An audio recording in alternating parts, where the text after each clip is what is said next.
What is going on, everybody, and welcome to another Simply Reliable Studios watch along presentation. This time, as GCW presents Josh Barnett's Bloodsport 14. It is I, the Renegade of Wrestling, JJ Wrestling. I'm tired. It's still early. It is I, the Renegade of Wrestling, JJ Williams, here with Mr. Reliable Walter Cruz. No, don't flip flop. Don't flip flop it because this is one of those rare things. You're the MMA guy. Gotcha. You're the lead of this show. I'm the color guy here.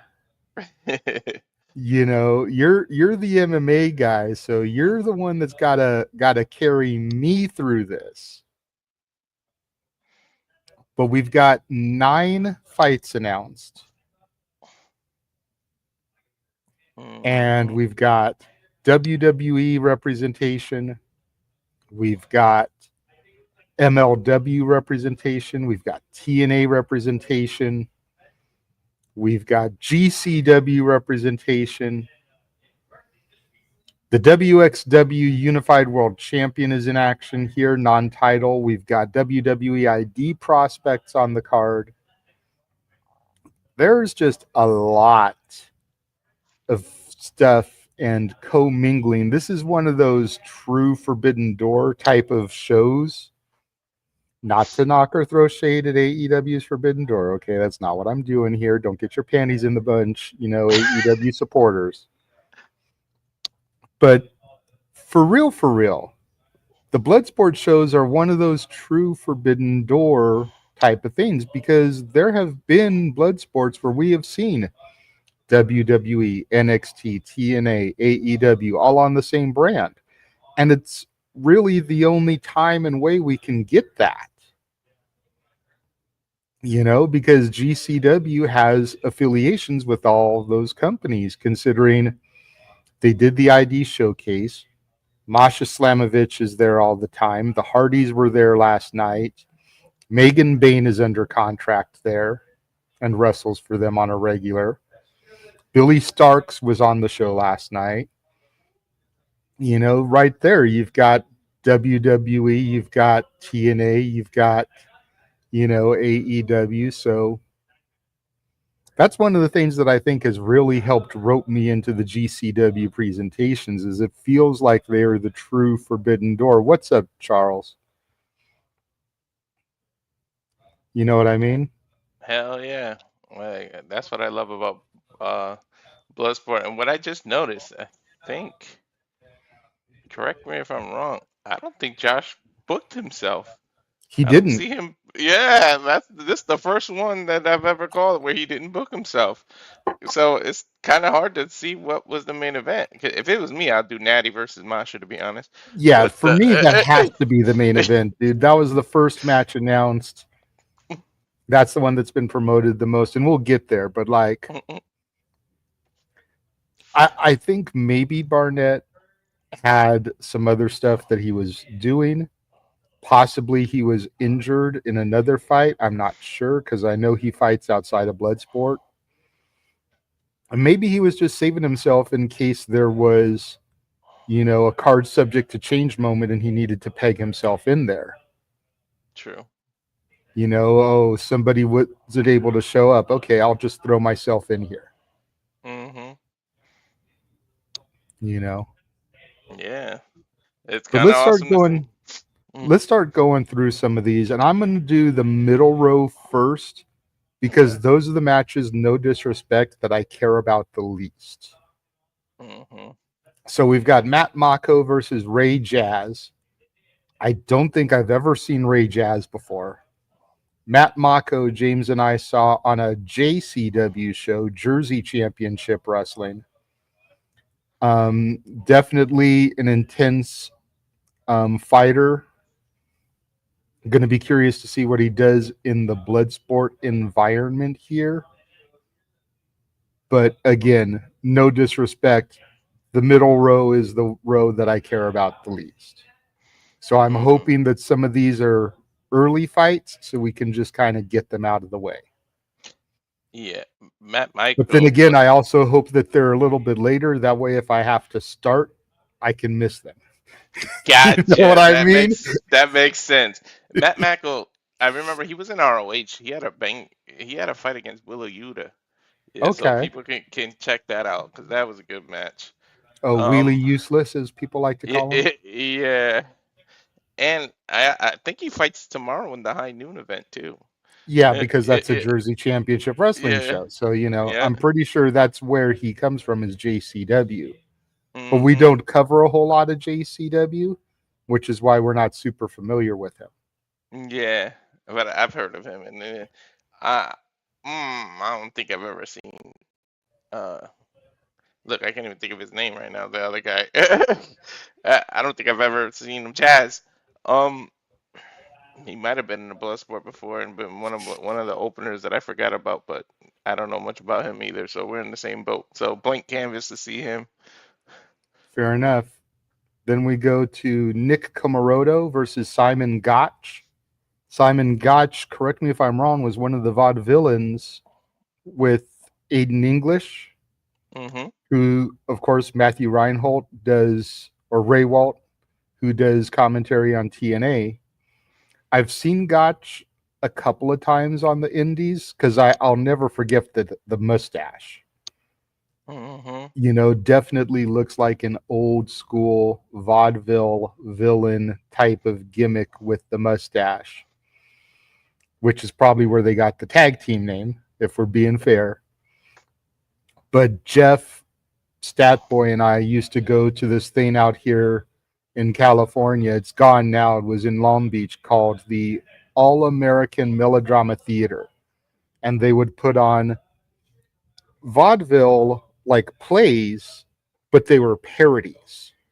So they would take something that we knew, like Napoleon Dynamite, and they'd transform it and they'd spoof it Weird Al style and put on like a parody play. And I have a T-shirt from there that says villain, and it's the whole Snidely Whiplash, like you know, Dudley Do Right type of gimmick. The big hat, the big mustache, like he has twisted up. Miss that So, place, man. But so they would like Monty Python it. yeah, yeah, you know, That's they did a awesome. Back to the Future style one. They did a Mary Poppins one. So they just took all the sources that you knew and then they twist it like Scary Movie style. So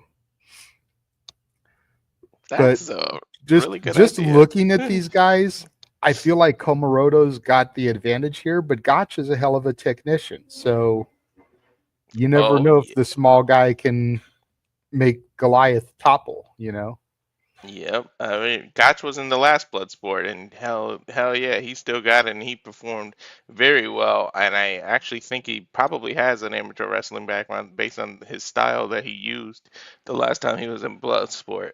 And Nick, if people don't remember, I wasn't watching NXT too heavy then, but he was in NXT before in like 2018, 19, I Oh, think. Nick Comoroto? I did Yeah, not know that because yeah, obviously I missed the black and gold NXT, but I didn't know yeah. he. He was in Okay. NXT. Technically, he's AEW, but he's in the ROH brand right now. But I don't know too much about him either. But I know he's an ROH talent. He's Okay. probably one of those that never on front of the camera though. That Tony has literally 100 of them that signed and don't use. So, but I We're don't want not to bosh going him. there. That's not Yeah. for tonight. That's not for today. And So, then Timothy Thatcher versus Slade. Now I wonder what kind of form Slade is going to be coming into this with because Slade main evented last night in that tag team death match, teaming with Bear Bronson against Dr. Redacted and Mr. Danger. So he cannot be coming into this, 12 hours later at 100%. hmm You know what I mean?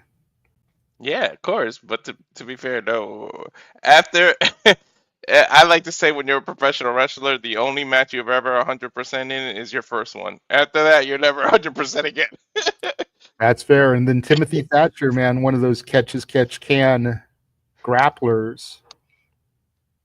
So this is going to be a sheer brawler versus technical type of bout here. Mm-hmm. Thatcher fought yesterday as well, so I mean, there's no way he's fully recovered. He had a banger of a bout. He might have stole the match of the night. I gotta rewatch it again because last night was He's awesome. had a lot more time to recover than Slade has. Yeah, because Thatcher You was know, early.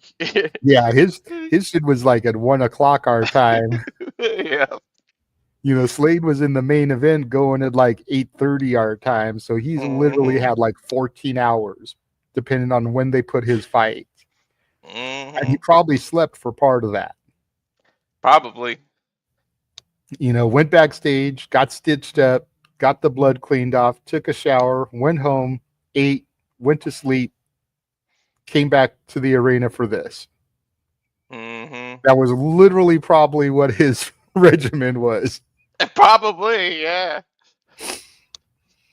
Funny enough, he main evented against two doctors, had to go backstage and see real doctors. Right.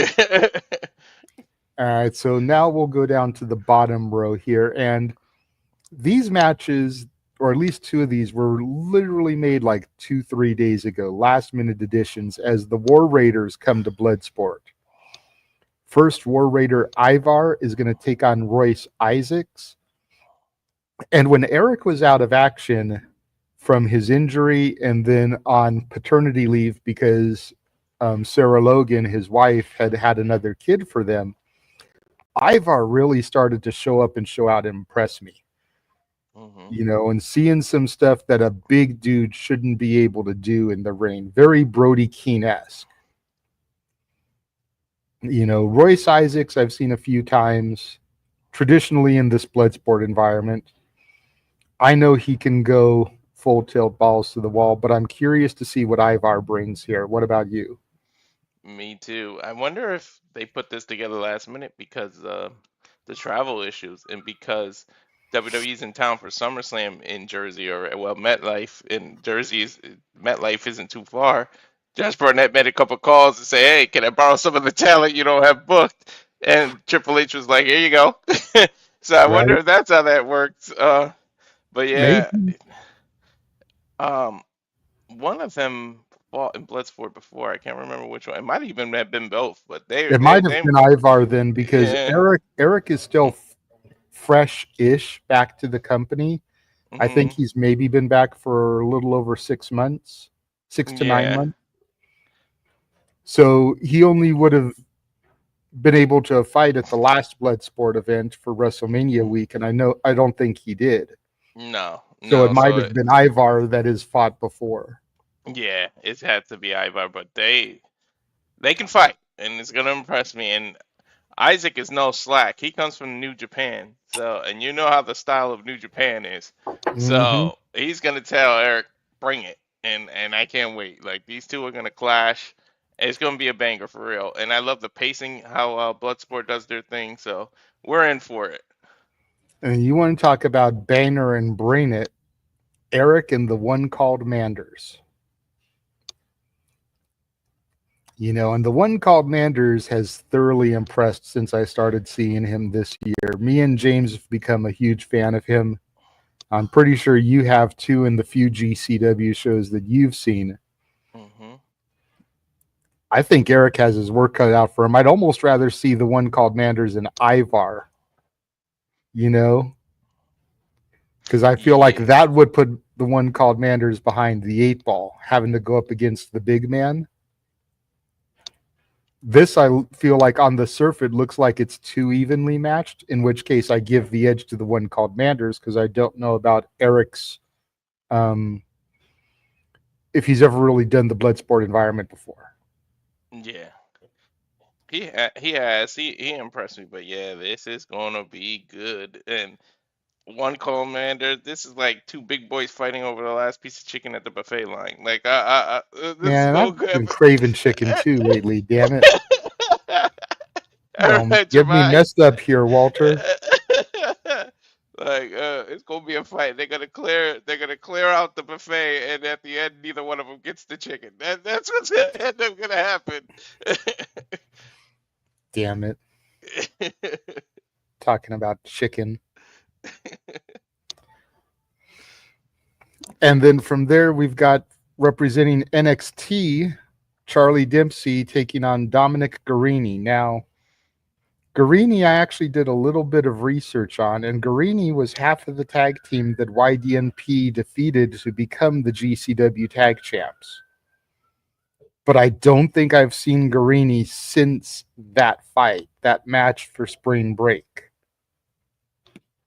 So I don't know if maybe he's been out injured. You can see the image. He looks like he's got a shoulder sling, but I think that's part of his gimmick. I think he always wears that. So I'm not sure if that's a legit injury, if it's a working injury, if he got injured in that match with YDNP or shortly after. But in any event, Charrlie Dempsey, being the son of one William Regal, will target that if he can. Oh, yeah. It doesn't matter that Garrini is bigger, badder, more grizzled veteran status. Dempsey will target that shoulder if he can. Yeah, and the funny thing is, ironically, Dempsey has a chip on his own shoulder because he's losing his crew. They keep fighting him to get out of his crew, and he might have something to prove as to why he was the leader of No Quarter Crew, because they're pretty much disassembled right now because everybody wants to fight him and then leave to go out on their own. They want to leave the nest. But in terms of Garini's an actual martial artist. He teaches martial arts and he's a fitness coach. So Dempsey's got his work cut out for him because Garrini comes from jiu-jitsu. If you know anything about grappling, that's all jiu-jitsu is. So that really counters Dempsey's style, and any limb he leaves out there, anything he leaves hanging, he can get caught in some kind of submission. So this is I see why they put these two together, and it's gonna be good. All right, now we're gonna move up to the top row here. Jordan Blade and Janai Kai. Jordan Blade, I do not know a whole lot about. I don't think I've ever really seen her, but Janai Kai I've seen on the few MLW shows that we've done, and she scare me. She scare me. But she scare me kind of in a good way, where I'm looking forward to seeing her bring her badassery to this, because just looking at Jordan Blade, she looks like a jazz type, which I think would go really good paired up with Janai Kai. Yep. She knows jiu-jitsu too, and Jordan Blade was actually in the last Bloodsport, and she impressed the shit out of me. So okay, because remember, I missed most of that Bloodsport because we were doing a simulcast, and I came and tagged in just for the Nattie fight. Yep, I remember. But me and Jordan Ash were doing the Prestige show while you and James were doing Bloodsport. Yep, and but Blade, she can go, and yeah, the Kai, she scares me too, and she's legit karate. So she brings like martial arts background too. So both of these are about to go. They both actually scare me, to be honest. I wouldn't want to. I'd be afraid to shake their hands when I meet them, and make sure keep my hands in the pocket of respect. Don't reach for hugs and don't do anything. If I ever met them or interviewed them, I would look at the ground. I wouldn't even look at them. I'm getting smacked, kicked, or punched by either one of them. So they scare me too. Now this one could be a low-key banger. Pete Dunne versus Jonathan Gresham. Pete Dunne has been doing everything he can to put some respect back on his name since going through the whole Butch thing. And Jonathan Gresham's the octopus. I'm still a little bit surprised that Gresham hasn't been picked up from WWE, considering that his wife, Jordan Grace, works there now. It should just be a matter of time. Maybe this is going to be kind of an audition, putting him against Pete Dunne. But what are your thoughts on this one? maybe, but I mean, this isn't 1990, so I don't think his height would work against him in WWE. It's not Vince ain't in charge no more, so. But yeah, these two match perfect. If you're a joint or a limb, I feel bad for you because both of these people grab a joint, grab a finger, grab a toe, something's gonna hurt today. I don't know what limb they go for or what they do, but there's gonna be some manipulation of some joints tonight, and I can't wait. I don't know what submit. We're gonna probably see submissions we've never seen before. These two put their brains together backstage to whoever produces Bloodsport or whatever they're gonna do. But I'm telling you, this is gonna be oppressive, and bodies are not gonna bend, or bodies are gonna bend the way they're not supposed to during this match. I can tell you that. And that should be fun to watch. Hmm. And then the match that we all feel should be the main event. Nattie Neidhart, the low-key legend, and Russian Dynamite, Masha Slamovich. What really needs to be said about this? Like, this is a dream fight that people have wanted ever since the TNA partnership was announced. You know, it's like Obafemi and Moose. It's just something that everybody has wanted. And we're getting it on the Bloodsport stage of all stages. Hmm. Because for whatever reason, it seems like they don't really want to book Masha on WWE TV proper. You know, she's been in the crowd a couple times. She's done a run in a couple times, but I don't think she has ever had a match on NXT television. Nope. I could be wrong because I know I've missed a few weeks. But I don't think she has actually participated in a match. And that's a damn shame. And Nattie, being main roster, rarely comes down to NXT. So there's no way for them to really intermingle unless Nattie and Maxine become tag champs. Or unless Nattie crosses the line to Impact. But aside for AJ Styles at Slammiversary, we haven't really seen any main roster cross the line to TNA. So it sucks that we have to get it in this environment, but goddamn if I'm not looking forward to it. Right. Hell yeah. This is my main event, and Masha keeps coming down to Bloodsport over and over again. As far as I know, she only lost 3 times. And listen to the caliber of people she's lost to. Shayna Baszler got her to tap out. Marina Shafir. We know how tough Marina Shafir is.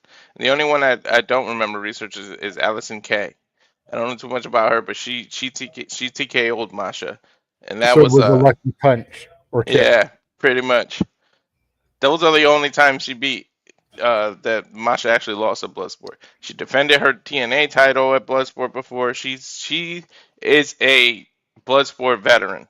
Nattie impressed the hell out of me. You called it with me the last Bloodsport. She had a something to prove, and you can see how she changed her style. She really went back to the dungeon Nattie, her training where she grew up. You know, get beat down by her cousins and uncles and older people of the Hart family. So that's all Mm-hmm. in her, regardless of whether WWE let her use that style when she wrestled, because they gave her all those past bullshit gimmicks. She's a Neidhart slash Hart, you know, it's all in her DNA. She's got that amateur wrestling. She's got all that. She's gonna need every tool in her toolbox to go against Masha. That's why this should main event, because both of these women can bring it, and both of them are gonna bring it hard. And I can't wait. Like, I'm gonna get excited just from them doing a collar and elbow tie up. Like, that's how these two, like, they deserve it, and I can't wait. And hopefully Masha impresses the WWE higher ups, because I'm pretty sure Nattie's got some pull. If she impresses Nattie, Nattie can just go, hey, you need to start booking her on our TV because she can go, and we'll see Yeah. more of Masha. Look, see, I know the blood sport environment is more UFC Hmm. style, MMA style. But Hmm. I would be lying if I said that for the first 5 minutes of this fight, if it even goes that long, because you never know how long these fights are going to go. Hmm. But the first few minutes of this fight, I want to see straight up like collegiate Olympic technical wrestling from these two. I want to see counters, reversals, grapples, takedowns, spinning on their back so that they can try to pretzel them and shit. I want to see some Olympic style wrestling out of these two bitches. Hell yeah. And that does it. That is our card for Bloodsport. I still got a few minutes left before 10 o'clock Pacific. That's 1 Eastern, I believe. Mm-hmm. So yeah. let's run our watch along trailer real quick because I'm not sure how many opportunities we'll get during the actual show. And we will be right back. And now for a taste of things to come.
All the professional wrestling and more. And that's what we're covering today. The more part. That's accurate. That is accurate. I can't wait. I mean, I'm so excited. This is the wheelhouse, man. Gusto, I got up here early, ready to go. Let me see. So I gotta ask you real quick before the show gets underway. How does it feel being back and permanently now on the West Coast? How does it feel being able to do shenanigans and being done before midnight? It feels awesome. I've said it 100 times, especially the way Noah hosts. He wants to get out of here, and it's like, ugh, it feels so good to like leave before midnight. I think one time I think it was 11:15. The earliest I think one of them we got out short. It was like before 11, so it feels good. To be honest, my body's still getting used to it. Sometimes I stay up and don't realize what time it is, or I'll wake up like mega early. I know that Mhm. first week I got here was off. I was waking up like 4 or 5 in the morning, just like every day, like no alarm, no nothing. I'm like, what the hell? Mhm. This is the time I can sleep, but it just Because you're takes so getting used used to to waking it. up that time there because it would be 7 Yeah, or 8. yeah, exactly.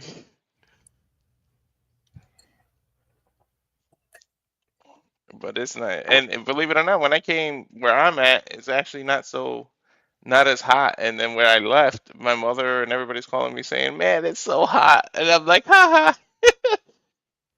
But it's August now, so California's about to kick my ass. Oh yeah. All right, it is live on Triller giving the countdown. It says starts in 5:27, 6. Copyright notice. Oh my God, we're perfectly in sync. That's exactly what it did to me. It jumped from 26 to copyright. Yeah.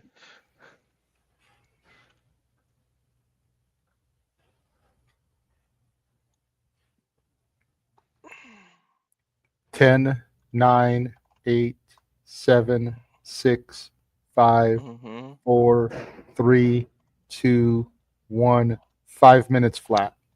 Yep, 4:59, Cool. 50. Yeah. But why did it always does that jumping around with the clock?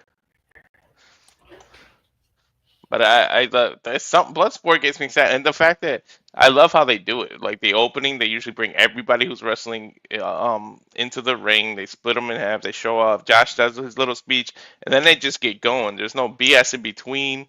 So like you might not even have to dip, to be honest, because the pacing of it depends on how long the matches go. But the way they pace this, it's always and usually the only video package is maybe a main event, and that's if the two already have a rivalry. If it's just randomly people put together, there is no package. Well, these two have been at least trading video promos on social media on like X, so they may take some Yeah, of those and slice them up to do a video package ahead of theirs. yeah. Because you got to figure they come from television wrestling, so they're used to promos to hype up a big match. So that's that's what a lot of these people do that have that experience is they'll put something out on social media. One, because social media will help promote the event, whereas you're not going to see anything on Impact about this. You're not going to see anything on Raw about this.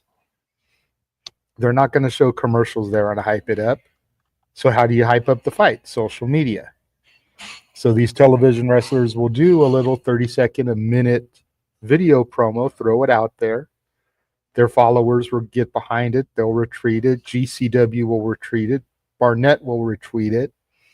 And then their opponent will film a reply video to it to kind of counteract. And that's how you just build the intrigue for it. Mm-hmm. That's definitely how you use it. That's the positive side of social media, but neither here Yes. nor there with the rest of it. Yes. Believe it or not, there is positivity in social media, y'all. Right? I know it's hard to fathom, but it does exist. Mm-hmm. That's the stuff Definitely. that social media was made for. Exactly. That's what it was Not for the supposed to stuff do. it gets used for. That's what it was made for. Exactly. Damn it. Exactly. It's true. That's what it was made for, but society, how they take it. I can't wait to be into. I can't wait till it starts. Yeah, this is going to be fire. Like, I don't want the fights to be quick, but I hope that everything is done quick enough that I can see the whole show before I have to clock in. Mm-hmm. Because I'm going to be pissed if I have to miss Nattie and Masha. Oh yeah, that's Knowing true. that's the one fight I really want to see. That's the good side of Triller too. I mean, you want to watch what you want to watch when it's live, but you can always go back. It's not like it's a pay-per-view where if you didn't DVR it, you're screwed. Yeah, and again, to your point, that's what I love about the Triller app. That's why I feel like the Triller Plus tier, Mm-hmm. which I forget how much we paid for it, is like $7.99, $8.99, $9.99, Mm-hmm. somewhere in that range. Mm-hmm. But that monthly addition to the Triller, buying the Triller Plus tier is so worth it, especially with everything that we cover. Mm-hmm. I canceled my Title Match Network subscription because we almost never use that anymore, and I don't want to keep getting hit for $15 for something we barely use. Yeah, I was gonna do that too. If we do the WrestleCade and the Ladies Night Out again in November like we did last year, I'll re-up it for that month. We'll do those shows, get the use out of it, and then I'll cancel it again.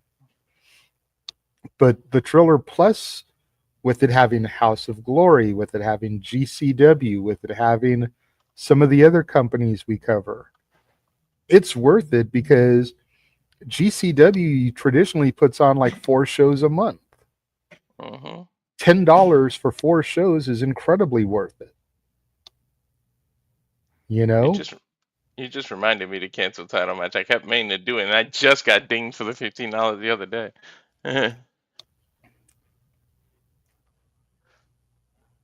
But I got I 3. I was enjoying supporting title match, but we just don't cover it enough.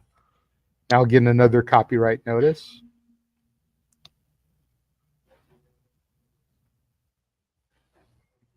And now we're getting a little flashback from earlier this year, the collective. Good to see Okay, yeah, there Shayna was Jordan Blazer. Blade right there. Yep, Carmen Petrovich.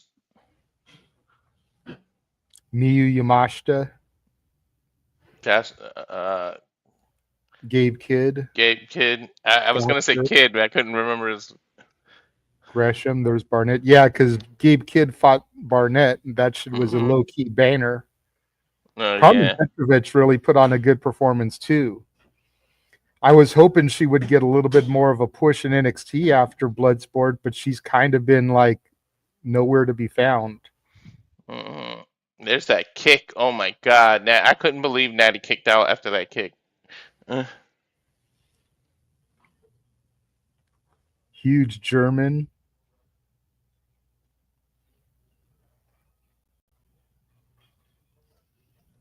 Tavion Heights. There's Dempsey. There's Dunne.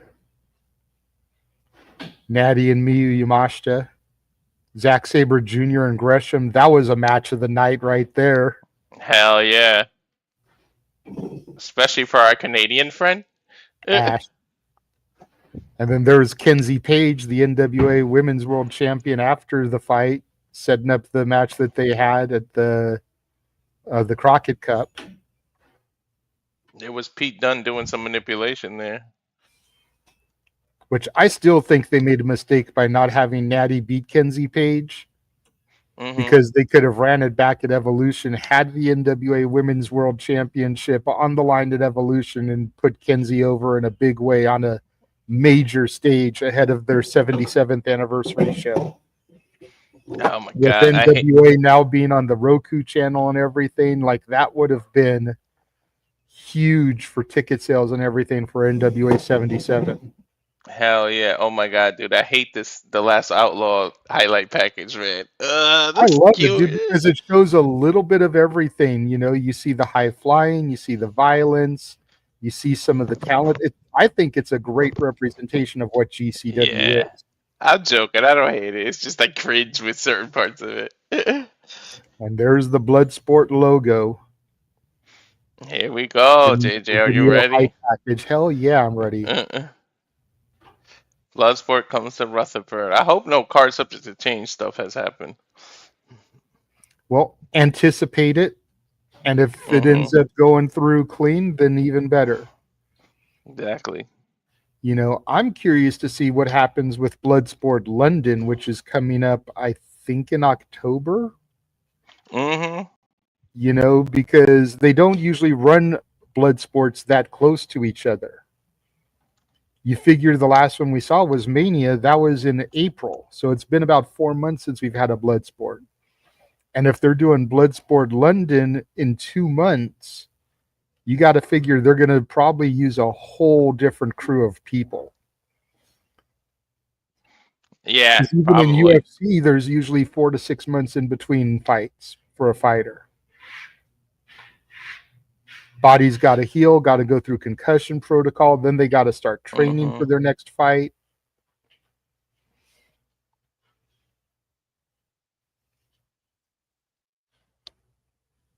MLJ, the regular announcer for GCW, on the microphone. Gotten to where I recognize his voice anywhere. His voice is about as recognizable to me now as Jim Ross. Fights are won by knockout, submission, count-out, disqualification, or referee stoppage. Here are the Bloodsport rules. If a No fight falls out of the biting, ring, no eye gouging, no hair pulling, no small joint manipulation, no low blows, no foreign objects, no fighting after the bell. Any violation can result in a disqualification. well, that sucks for Pete Dunne and Josh Gresham. Fight Small falls joint out of the manipulation. ring. Fighters must allow their opponent the chance to get back in the ring. There is a 10 count on the outside.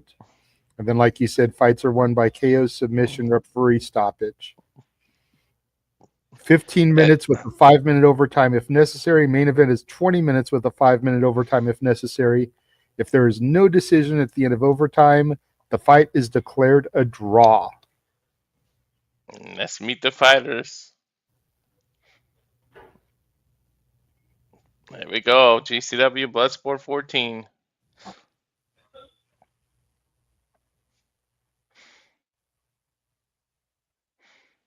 Here's Jazz and Mako. I'm hearing announcing of names, but not seeing the people. And here they come. There's Jordan Blade.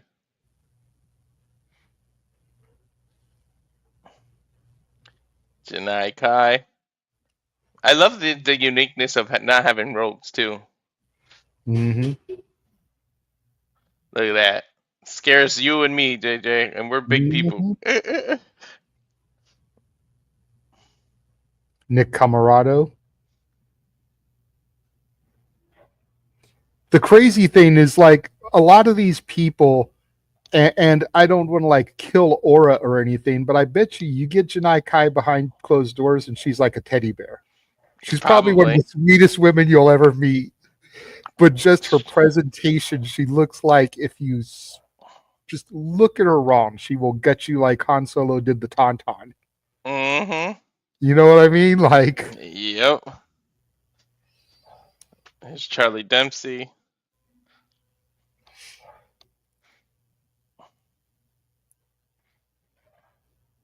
I wonder what's going through his mind after basically losing his crew. Well, he still has Ren, I think. Mm-hmm.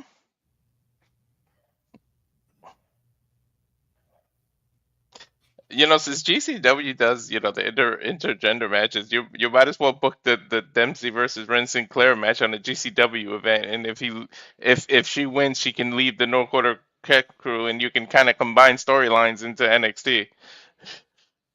I like it.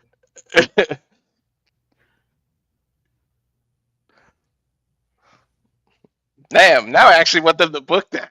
If you're gonna make them separate, do it that way. Ivar from the War Raiders. Mm-hmm. Big deal.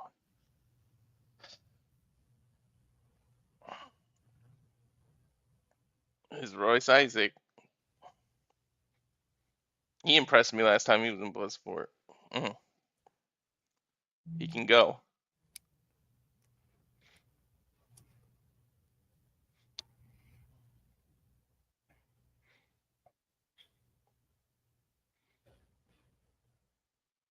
Here's Slade. Slade. Part of that main event. He's got to be so beat up, dude. And you already, I called it out yesterday. His back looks so beat up, and you can see all the razor scars and everything.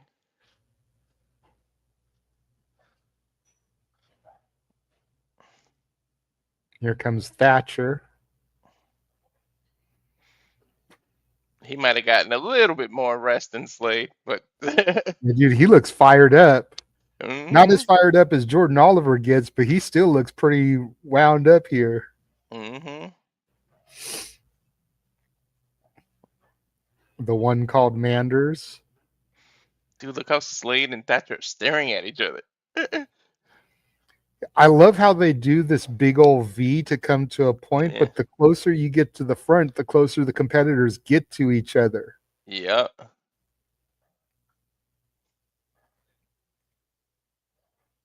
Here comes Erik. I wonder if this is the order of the actual fights. Maybe.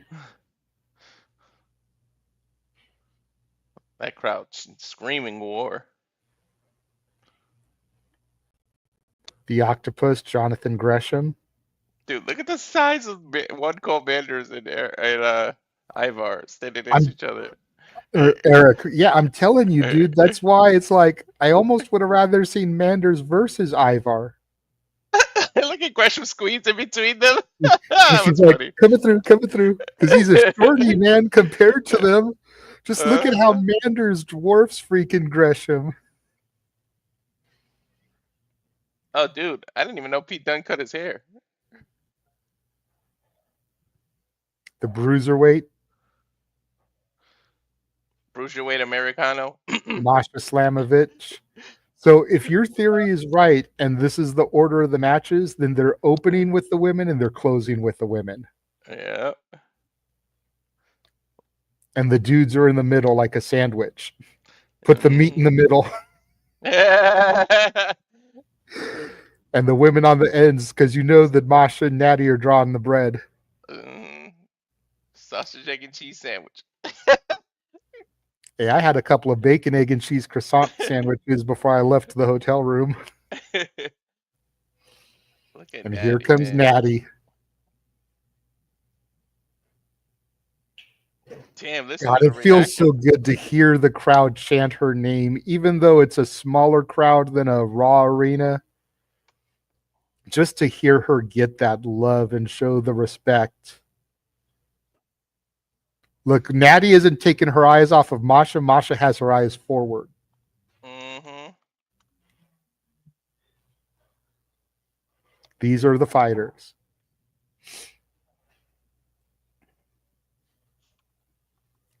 Now Masha taking the hood down.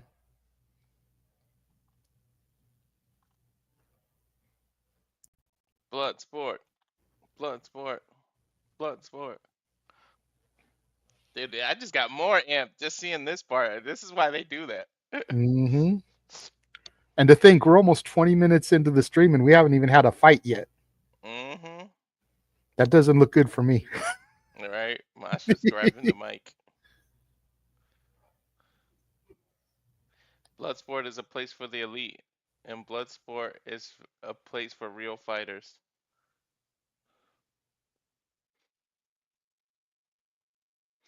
Every single fighter in this ring is gonna give it their all and kick some fucking ass. And you know who's gonna kick some fucking ass? I'm gonna kick your goddamn ass, and turns to Nattie into push off. Gresham getting in the middle here. Got to build some heat. This is the first time they've been face to face. Mm-hmm. You know, this is the equivalent of a UFC weigh-in. Hell You got to yeah. get that face to face heat. Mm-hmm.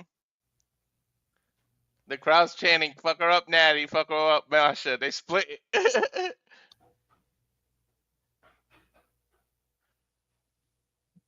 The refs are all 10 minutes late. They come out, try to separate it. Gresham did your job for you.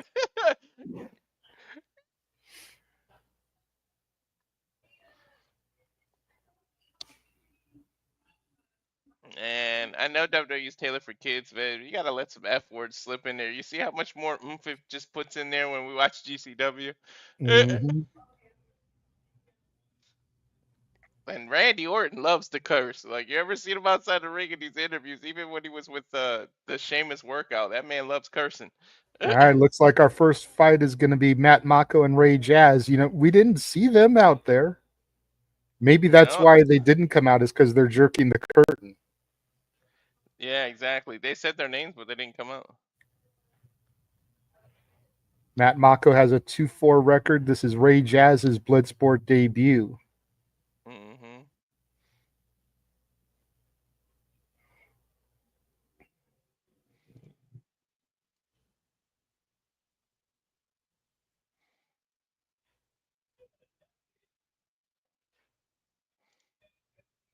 Dude, Matt looks he looks scary his damn self.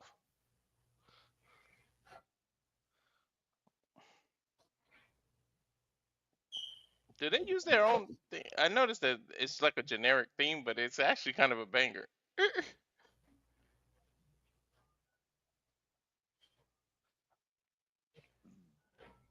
Well, you said he does ROH stuff, right? So it could be Mm-hmm. whoever does Tony Khan's music, Mikey Ruckus. Mm-hmm. It could be an original from him. True.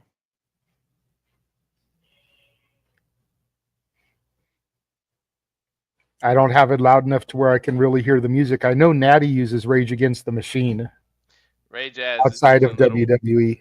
Ray Jazz is using Little Wayne. I don't do nothing but my, and I ain't Which nothing. Little Wayne song? Because I only really like the early Little Wayne stuff. I don't really get into his modern stuff. Yeah. Like, you remember The Block is Hot? Yeah. I like that. That little Yeah. Wayne. I think it's called Duffel Bag Boy. I think that song is called. Mm. Dude, Ray Jazz is in his amateur wrestling sling. I think we're about to see some grappling here.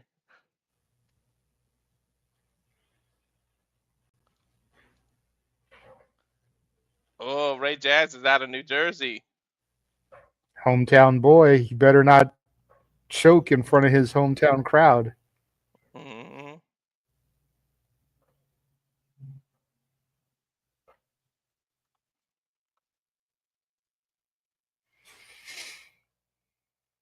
Bell sounds for our opening contest, Walter. Take it away.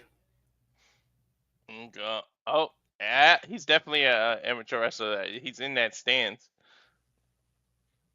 Just filling each other out. Nice kick by Matt. Lower limbs. Collar and elbow tie up. Ray Jazz, he's teasing a single leg takedown. That's exactly what he wanted. Grab Matt's leg and just slams him down to the mat. Definitely an Olympic style kind of wrestling.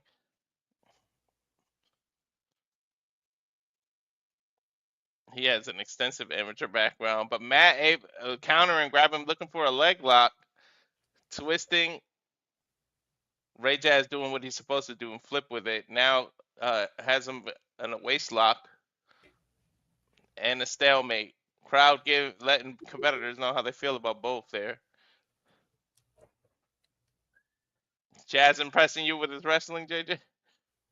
Yeah, definitely. Just the fact that he's got like the Olympic singlet shows me that he's a legit competitor. I didn't really know what to think of him just based off of the match graphic and seeing that he was 0-0 in the Bloodsport environment, obviously making his debut. Mm-hmm. And look at that counter. Matt went for a spinning leg. He ducked under the leg and single leg takedown and took him down. But the thing Ray Jazz has to remember, there's no point. It's not a point system. What he's doing is that amateur point style where you earn points every time you get a takeout. He has to keep on the attack, not just. It seems like he's content taking him down and then letting him go and get back up. It's not a point system. It just may be what he's used to.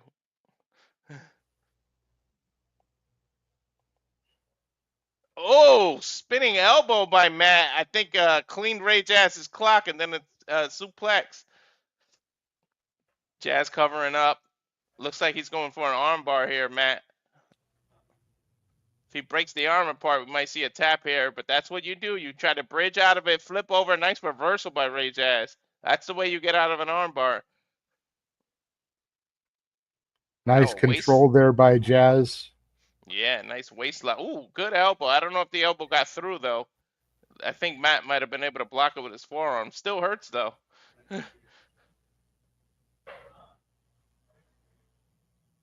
Blocking does a little less damage, but you still hurt yourself. Nice palm strike by Matt from underneath. That'll mess up your equilibrium. That's what he's trying to do. And both men stand up. Nice knee. Ooh, Jazz might be out of it, JJ. Could be. Got to be top. careful here. Hell yeah. Going right back to that arm bar, but look what Matt pulling his own arm out. But he's got to be careful because he's giving up his leg and pins counting here. If Matt lets go of the arm bar, stretches his leg the opposite way, he can get a cover. Looks like he has a side triangle. He's trying to get a triangle in, but I think Ray Jazz is going to be able to pick him up and powerbomb him. But that triangle looks tight. He might be able to do it, JJ. Slams his way out of there. Oh, ooh, flying punch there. Mako missed it. Got out of the way. Mako able to take down Ray Jazz. Wow, he took him down. Both men fighting on their way up. Trying to jack for position here. Deep arm try takeover by Ray Jazz. And but notice he didn't let go. He held on so he could float over and continue the control. Hell yeah, with a nice belly to belly suplex that would make freaking Kurt Angle jealous. That was beautiful. Now going for the ankle lock, mentioning Kurt Angle there. He heard me say Kurt Angle and said, here's your Kurt Angle. Got to be careful because if you kick out of the ankle lock, you throw him up. There's no ropes to bounce off of, man. You just fly off out 10, But 15 but feet. if he kicks Ray Jazz out of the ring, there's that 10-second break. Yeah. He's got to give an opportunity for him to get back in the ring, and gives Mako a chance to catch his breath and get his composure. Now it's Ray Jazz's turn to look for a cross arm bar. That was a beautiful belly to back suplex, by the way, to get into this position. Yeah, I'm definitely impressed by Ray Jazz. Yeah, you can tell he's a wrestler too. He's got the old school wrestling boots, the whole Olympic singlet, like you said. Ooh, nice spin kick there by Mako. That's the mistake there. Rolling German suplex into like a Bubba Bomb into the cross arm breaker. Ray Jazz taps. Yep. You can see the inexperience of Ray Jazz right there. Matt just took advantage because he got caught every time he tried to charge or do something. He got caught with either a kick or something.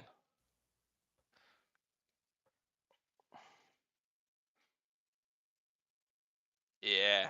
So I figured out what it is that ping. I gotta mute what I share, but that was actually Noah messaging me. 5 minutes and 6 seconds into the match, the winner. That was 5 minutes and 6 seconds? That passed pretty fast.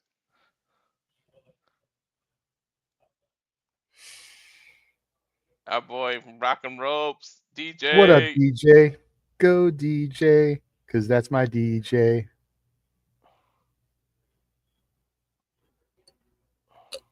I didn't hear that. I wasn't Nope, sure if me you neither. did.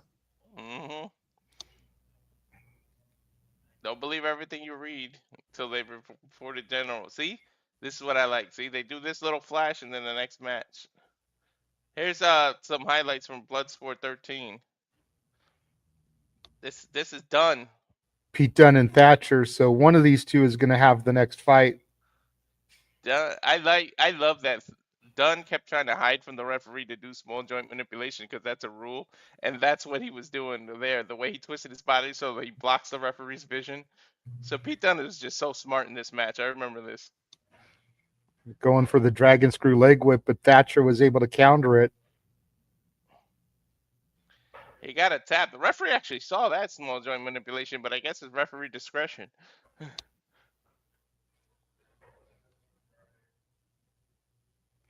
Well, I guess it's there's a little bit of like, what do you consider small joint manipulation? Do you consider the fingers? Would obviously, but do you consider the wrist a small joint? Because it looked like he had the wrist cocked back. True. The wrist may not be considered a small joint.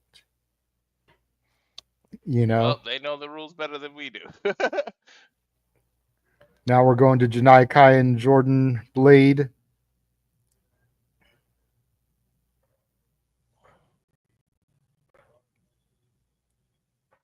Almost makes you wonder why they didn't show hype of Jordan Blade's last fight to go into this match.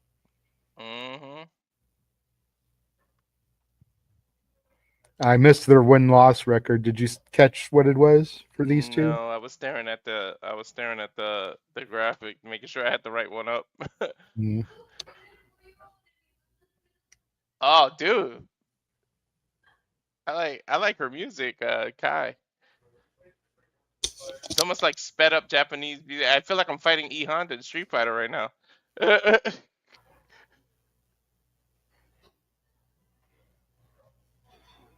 Definitely gives a video game vibe. I know she represents Contra, the Contra unit in MLW. Could it be some kind of Contra music for the video game? Could be. Don't run and hide though, JJ. It's okay. No. She can't get you. She's in New Jersey. You know what? You talk all your shit all you want, fucker. You said you're scared of her too. I do. We're in Cali and we're opposite sides, so she'll have a lot to That get don't to. mean nothing. She could whoop her ass, jump a flight, come out here, and then beat our ass. Right. I'm not messing with this chick.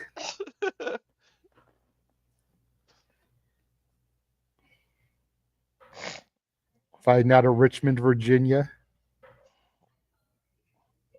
The submission sniper, Jordan Blade. That's a cool ass nickname, actually.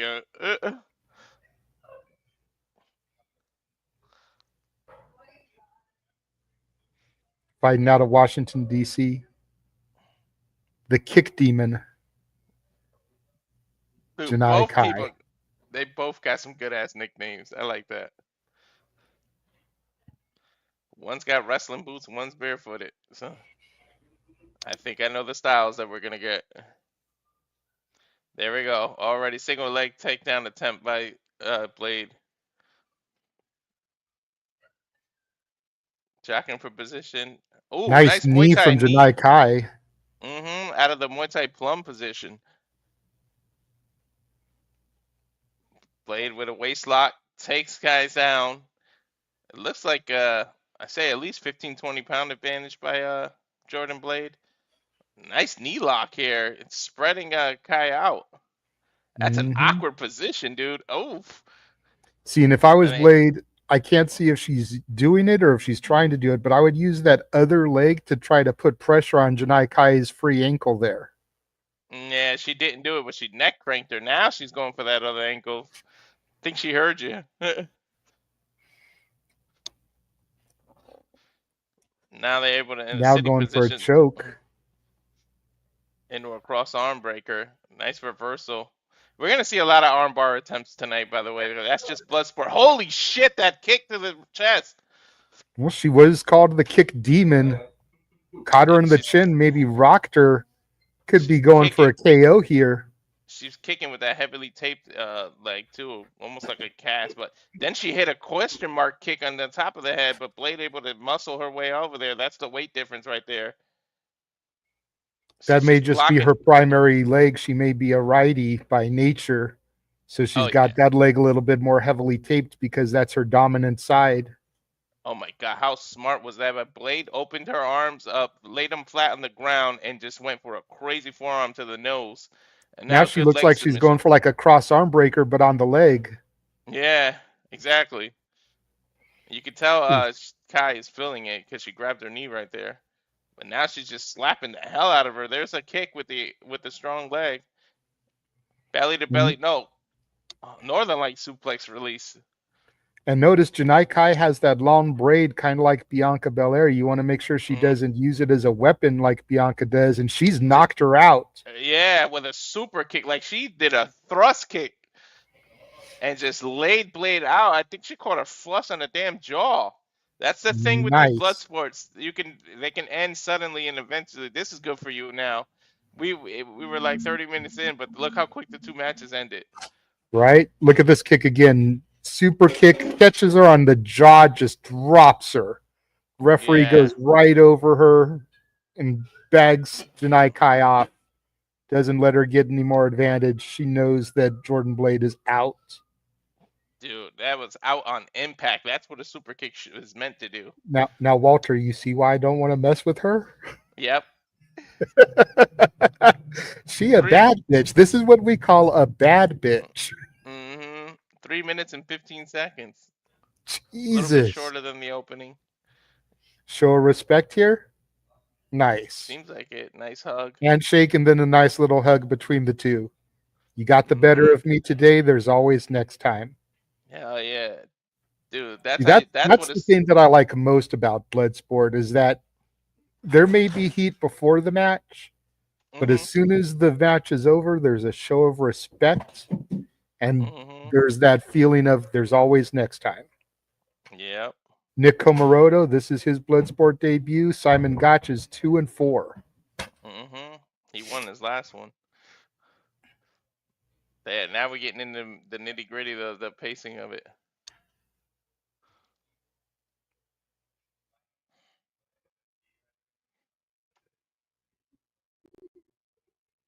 Shoot, if it keeps going at this pacing, they may be done at like 12:30. Hopefully.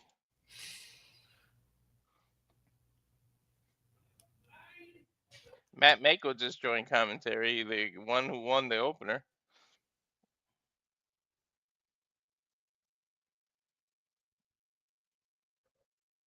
Matt said he barely had time to recover, man. He's giving Ray Jazz up a lot of praise right now. Look at this entrance.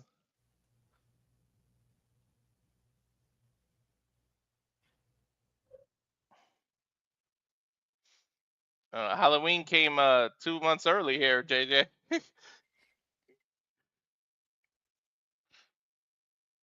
I love it. hmm Is he teasing giving the mask to the crowd? Then he just passes it to a assistant there. Oh, let's. We got to hold on to what we got. Doesn't really matter. Oh my God.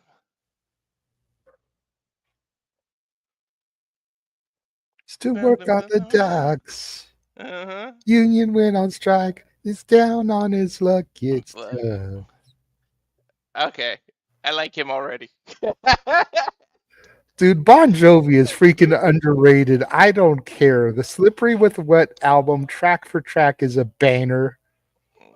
You know, I've got Living on a Prayer and It's My Life on rotation here at work on our PA system. I'll probably hear this at some point today while I'm working, and just I'm a flashback to this. And listen to the crowd. Mm-hmm. Got each other, and that's all I wanna. Give it a shot. I Telling you, bro.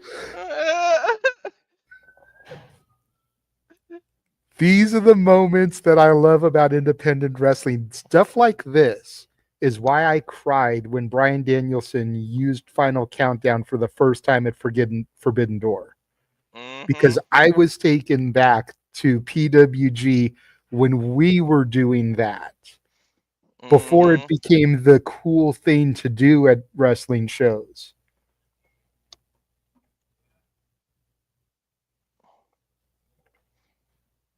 Gotch needs an updated promo photo. Jesus, he doesn't even look like the guy in the photo anymore.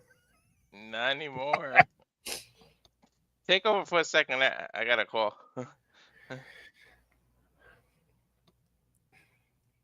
Let's see, I don't have anything against Gotch, but I am automatically a Comoroto fan because of him using Living on a Prayer now. Bell sounds for this contest. Show of respect to start. Going for the Greco-Roman knuckle lock, test of strength here to start. Both men trading kicks. Comoroto has the waist lock, looking for a takedown here. Gets Simon Gotch on his back. Looking for some ground control here. Gotch has his legs grapevined around his waist. Comoroto with the fists there.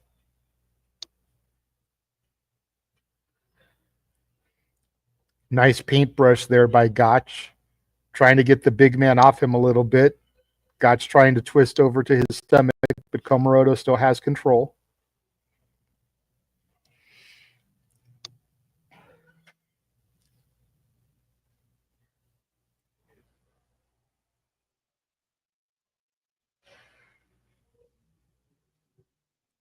Gotch trying to get a takedown there, but Comoroto's still too strong. Gotch does have the leg.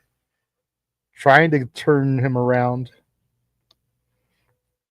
Got to figure Comoroto's easily got about 75 pounds on Gotch. Nice German suplex from Comoroto. Release variation. Yeah, Gotch has lost a lot of weight since he wrestled. Like, he used to be more bulky. Looked like he slimmed down as he got older. Yeah, maybe when he transitioned to the Bloodsport style, he got a little bit leaner, cut weight for divisions and whatnot. Mm-hmm. You hear about that all the time. A fighter will go from like middleweight to welterweight, and either gain or cut weight depending on which belt he wants to go off of. I like that leg lock he's got. What from underneath? He's still fighting from underneath. He's great. With the American pants that Comoroto is wearing, I almost would have expected him to come out to Bruce Springsteen, Born in the USA. I was thinking the same shit. But Living on a Prayer was a nice touch too, Because Bon Jovi, of course, is from New Jersey. They're in New Yep. Jersey. So maybe it was a ploy to get a cheap pop from the crowd. Maybe that's his normal entrance theme. I don't know. I don't know either. This is his debut. Nice trip by Nick. Jumps on top of Simon. Simon going up for a triangle armbar. Oh, rolled over. That's hard. Hard to pull off a top triangle because the position of your opponent is on the side. He can still kind of breathe, and the point of the triangle is to choke him out. Well, Comoroto is supposed to take on Joey Janela tomorrow on the JCW show, so you'll be able to see him again there. Have a little bit of knowledge on him from seeing him here, and you'll be able to see if he still uses Bon Jovi or not.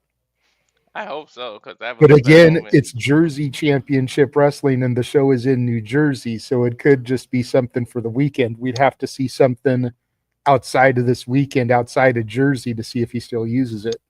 True. Nice amateur takedown. Oh, way to fight to the top now. Side headlock he's looking for. He might be looking for Kimura. He's trying to position Nick into it, but Nick rolled over. That's what you don't want to do. Never give up your back. But look at them; they're close to the edge there. Also, with the way Comoroto has been dominating with his strength, he could just throw Gotch off the ring there, and then again, you get that 10 count. You get the opponent a chance to get back in the ring, and you get a few seconds to kind of get your wherewithal back together. True. Comoroto able to get on top. Now he's in Simon's high guard, throwing elbows, but it looked like Simon blocks last second. That one got through. That one hit him right in the temple. But Gotch using his leg strength there, try to suck the air out of his ribs, making it hard for him to breathe. Yeah, he's got the leg vine. Oh my God! Nick picked him up and just slammed him on the back of his head to break the leg vine. That could have knocked Simon out, but now he's got an armbar. He's trying to reverse. Smart, nice shots to the rib by Simon, and he's getting these little jabs in through now an elbow. But again, he's giving up his back, and now Nick is having sort of a waist lock, but in a sitting position. I think he's gonna pick him up and suplex him here, JJ, or at least attempt I it. would at least turn like he did there, because if he went for the German there, he would have thrown him off the ring. He at least was smart enough to do a 180 there, so that when he did the belly to belly that he did, he's got him in the center of the ring now, nowhere to go. But Simon is a monk from the bottom, man. He's getting these elbows in. Surprised he hasn't lifted his knee and got that rib. It's right there for the taking. Some people just fight better from underneath when they're backed into a corner. Because at that point, you've got nothing to lose. If you're standing out in wide open space, you've got all the room. You've got all the time in the world, so to speak. But once you've been backed into a corner, it's fight or flight. Gotch trying to turn this into an arm bar. Yeah, he did a nice roll through. He used Nick's momentum against him. But then right back to the bottom. Yeah, I think you're right, JJ. I think he just likes fighting from the bottom. He's in his full guard. Especially if you're jiu-jitsu trained. You love the bottom. There he goes. He was waiting for Nick to make a mistake. He went for that big forearm, and he was able to slide step him. And now he's on a sleeper hold. There's the hooks. And again, jumping on his back, trying to use his legs to grapevine.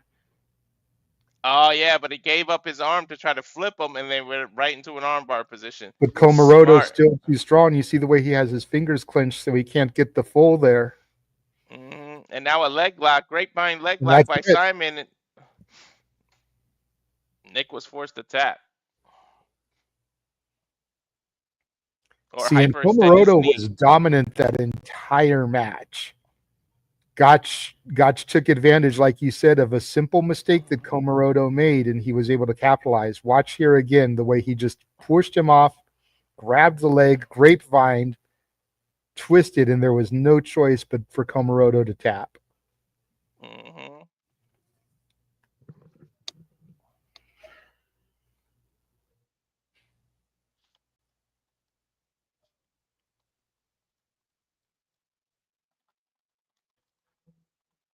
6 minutes 43 seconds, the longest fight. Feels like it was longer. It does. Maybe it's just because I did the first part of the call solo without someone to bounce off of, but that match felt like it was closer to 10 minutes than 5. It does. It's just it's because they do so much in so little time with like the reversing and stuff. Gotch out there talking to a fan. Looked like he was Mhm. whispering something to maybe a friend of his, because he legit was talking directly to that guy. So Mhm.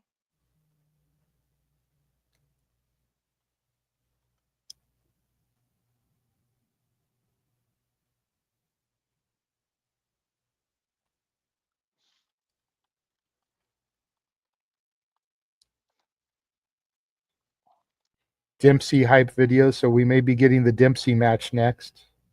I remember this. This was a good match. Look at this. That was hilarious, by the way.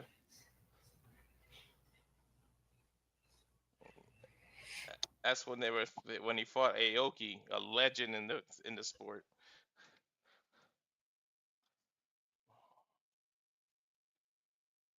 Look at that straight to Dempsey, dude. You see that deadlift he just did?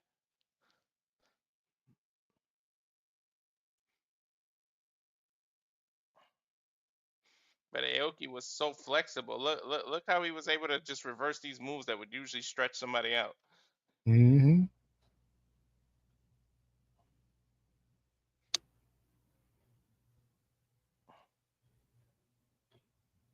These elbows. You can't. I don't care how small the Japanese are. Their toughness cannot be measured, dude. They don't give a shit. Yeah, absolutely.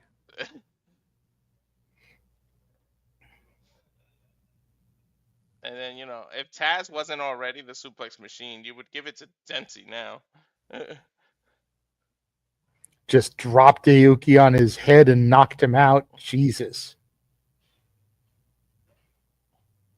Was that Tavion Heights at ringside with him? Yeah, they both had fights that night.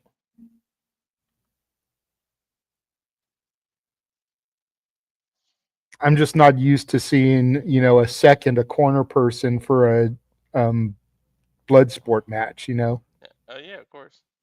3-1 for Dempsey. Garrini is undefeated, 2-0.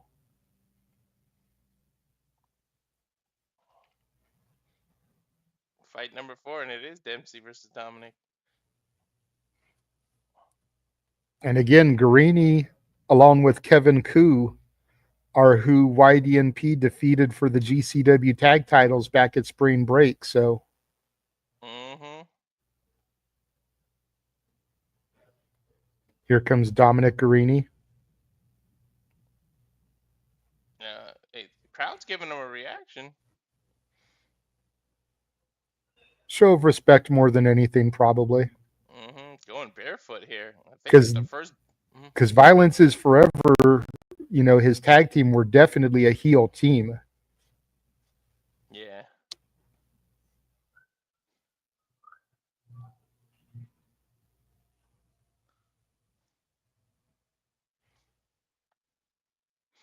God, I love independent wrestling, man. I mean, granted, it's not exactly independent wrestling, but it's got that vibe.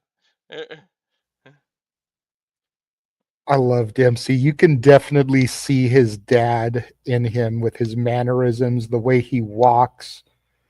Even in his ring entrance, kind of the way he has that swagger to him as he comes down to the ring. You can see Mm-hmm. that pompous William Regal attitude. Yep. One of the funniest moments to me ever was when Ryan got William Regal and played his old "He's a Man's" video music, and where Regal just looked like, God damn it. You ever saw that video? Yeah.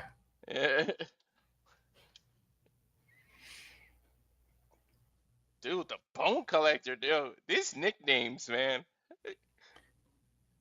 In MMA, nicknames can make or break you, man, for real.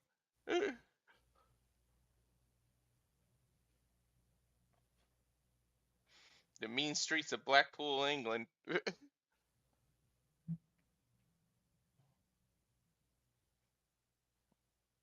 They still announce him as part of No Quarter Catch crew, even though it's not really a crew anymore. It's just two Well, people left. I was gonna say it's still him and Ren. There's still a crew until Ren leaves him. Yep. You know, for Oh all we wow. know, he could rebuild and add new people to it. Oh, that would be fun for you and me to pick who should be part of it. Oh, goes guard. Dominic goes guard, and then immediately a heel hook by Dempsey. Damn, the transition was crazy. Oh, that's smart. Dominic using his free leg to kick Dempsey in the back, and now Dempsey just grapevines both legs together. But Garrini using his size advantage, definitely at least a 50, maybe 60-pound advantage there. Hell yeah, you could see it. Jump guard. I don't understand. Dominic must be. Oh yeah, it did say that he was a jiu-jitsu fighter. He loves jumping guard. He's done it twice already. Now, if trying to go for an armbar by Dempsey, but that bridge Dempsey loves doing got a good way to get out. I wonder if Dempsey would be strong enough to pick him up in this position and powerbomb him, but he went for an ankle lock, it looks like. Nice Well, reversal, again, but think about who his dad is. Regal was always a submission wrestler, the Regal stretch and everything. So Dempsey is picking that leg. He's been working that leg the entire time. You know, hell yeah. Garini's barefoot. So if he can get a little bit of sneaky small joint manipulation on those toes, Mm-hmm. you know, now a leg DDT there. He's definitely trying to pick that body part so that he can maybe lock in that Regal stretch later. Mm-hmm. He's got a tight ankle lock, but Greasy has Dempsey's leg too at the same time, and now he's using that free leg to kick. But like you said, he's barefooted, so it might not have the same effect as if he had a boot on. Dempsey able to leg weave. Look at that. That's the cravat. Wow, But nice. again, look at the leg that he has locked. He's got that same leg he's been working on. Yeah. Sort of a calf crusher here. Dominic able to get out, go right back to his back. There you go. Hugged him to get out of the guard. Lifts him up with his leg. Got Dempsey in the air. That's a good way. That's an elevated reversal. And then goes right to the knees to those ribs. Ah, Dempsey forced a block. Let's see if Dempsey can. Oh my God! Gut wrench suplex into a headlock. Trying to put his arm in between his legs. He can turn this into a pin if he grabs him, but now Dempsey gave his neck. There's a calf crusher. Oh my God, these two just take any joint, any free joint you give them or anything. Look, they're both. It's a simultaneous headlock calf crusher. Now Dempsey returning the favor with these knees. Oh my God, JJ. Look how red Garit's body is. Mm-hmm. Those are those. Oh, nice. See, it's just when you think you got Dempsey, look how quick he can reverse you. Trying to go for a cross arm breaker here.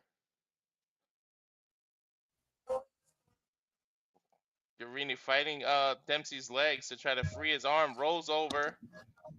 No, let's see if he can power bomb him. Nope, he let it go. Knee to the stomach. Open palm strikes. And what he's doing is intelligently. I know it looks kind of flimsy. What he's doing is attacking Dempsey's arm so he can give up his arm to free it and hit him in the face.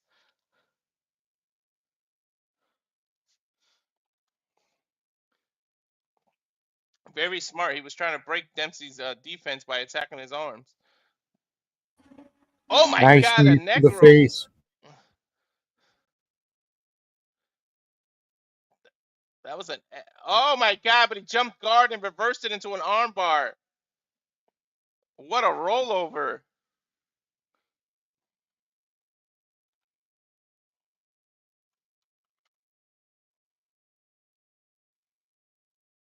A lot of pressure on that arm now, JJ, on the elbow, I should say. Dempsey rolling to the outside, first person to really take advantage of that. Yeah, that lets you know how hurt he is. I mean, look how he's grabbing his arm.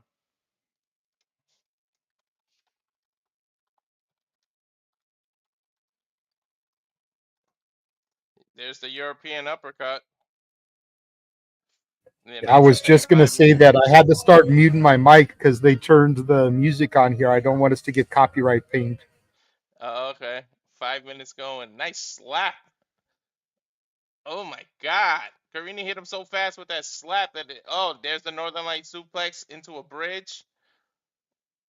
It's gonna roll through. Butterfly suplex. Rolls through again. And a Kimura lock. What a set of moves by Dempsey. And Garrini forced a tap. Hell yeah. Dempsey just showing why I love this kid. From the first time I saw Dempsey, I knew this kid had potential. Hopefully, he'll do what his dad never was able to do and eventually one day become a world champion.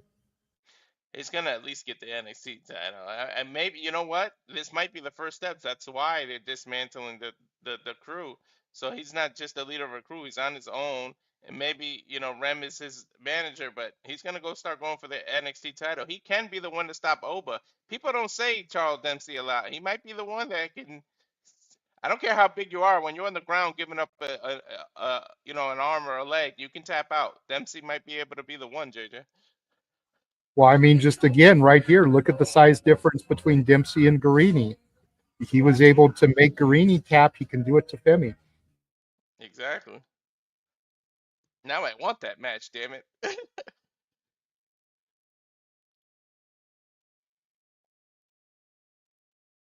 Looks like Ivar, this is his debut, 0-0 against Royce Isaac, who's 4-6. There is no breaks, dude.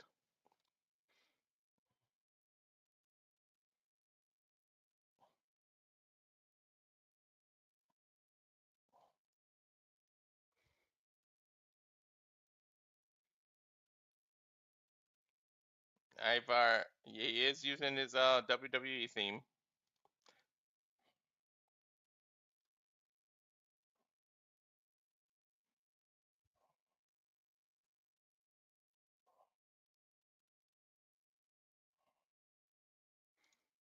War, war, war, war. The crowd is into this.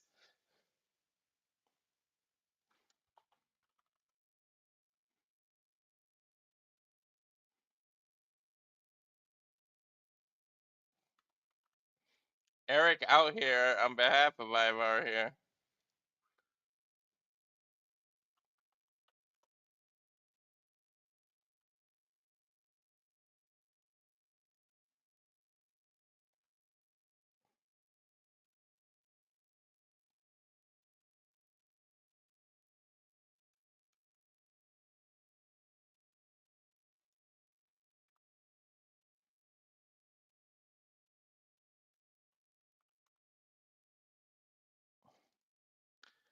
Dude, Erik is a strong, big dude. Sorry, Ivar. Wow, and Royce Isaac coming out to Gangsta's Paradise. As I walk through the valley of the shadow of death, I take a look at my life and realize it's nothing left. Cause I've been driving and laughing so long that even my mama thinks that my mind is gone. This is crazy. This is what you love about these kind of cards. Coming out with his Denver Nuggets jerseys representing, he's from Denver, Colorado.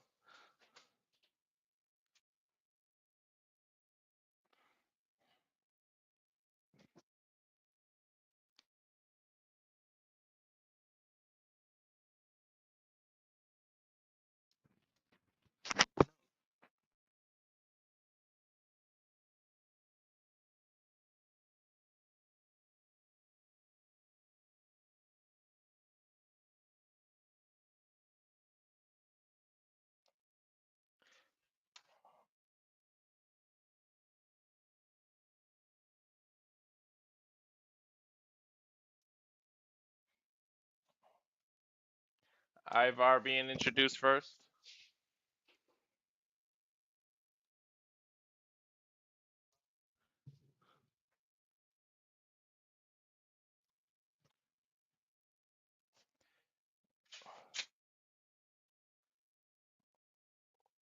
Royce Isaac is now in Los Angeles, California, but born at Denver, Colorado. Malo High Samurai. These nicknames, man.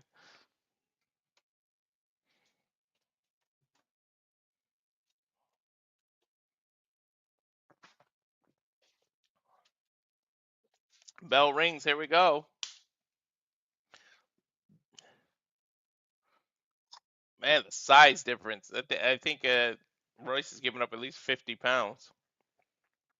Ivar going, and Royce going right down to Ivar's knee, trying to take him down, but clubbing blows to the back by Ivar. Royce has to give up that idea. Both men standing. Collar and elbow tie up. Nice knee to the gut to Ivar by Royce. Royce needs to go for legs. If you want to take the strength away from Ivar, start leg kicking. Royce wants Ivar to go into his guard. He pulls guard, but and Ivar complies. Now he's in the high guard, but a nice arm bar. Royce likes to fight from the bottom. He's trying to submit Ivar here. He's going after the knee of Erik, but Erik puts his weight down so that he can't grip his knee, and he's just slapping his ribs and his back. Royce forced to let go. Smart by Ivar. Nice way to not get your knee taken. Ivar looks like he's fitting in real well with Bloodsport right now. Royce from underneath, twisting, trying to get an arm bar, but Erik is out of position. Or sorry, Ivar. I don't know why I keep saying Erik. Ivar is going to be able to pick up Royce and powerbomb him out of this position. Nope, but he slips out. He slips out. Overhead. Overhead sleeper. Nice reversal by Royce to get out. Stalemate.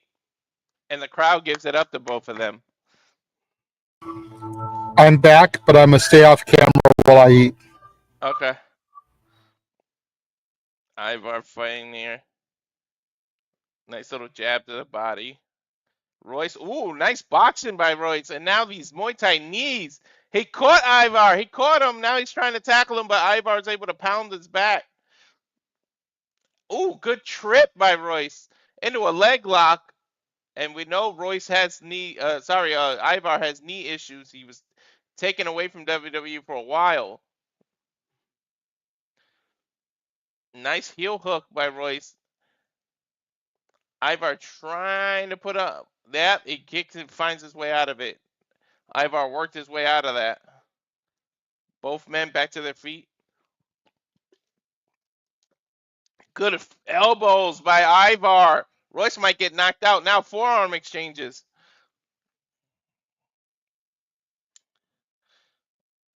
Ivar is fighting like he's got something to prove. Huge Royce twists into a waist lock. I don't know if he's going to be able to grip Ivar to do a German suplex, but he grounds. Oh, he actually German suplexed Ivar, and now running knee as Ivar was on his knee standing up, and now he's attacking ground and pound. Wow. Royce transitions to the armbar right in front of Erik, by the way. But Ivar is still conscious, still fighting, moving. Ivar pulls his way back, grabs Royce's legs now. Throws him to the side and splashes Royce. And now these elbows to the side of the face. Royce may be out. Ref, do your job.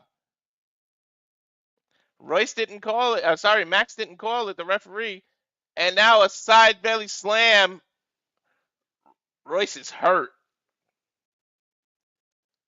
Ivar doing the same thing now. These clubbing blows to the side of the head. Royce able to recover here, go back into the guard. Now a bulldog choke. Or the cravat chin lock. And now he's kneeing Ivar. Ooh, good knees. That'll knock you out. A series of knees. He's going to try to fisherman suplex. He fisherman suplex Ivar and he landed on his head. And now he's doing these elbows to his head, but It looked like Ivar's blocking most of them. Now Ivar got his arm trapped in between Royce's legs. Ivar rolls through. I thought Ivar might have been through. Oh, spinning thrust kick. Or sorry, spinning wheel kick.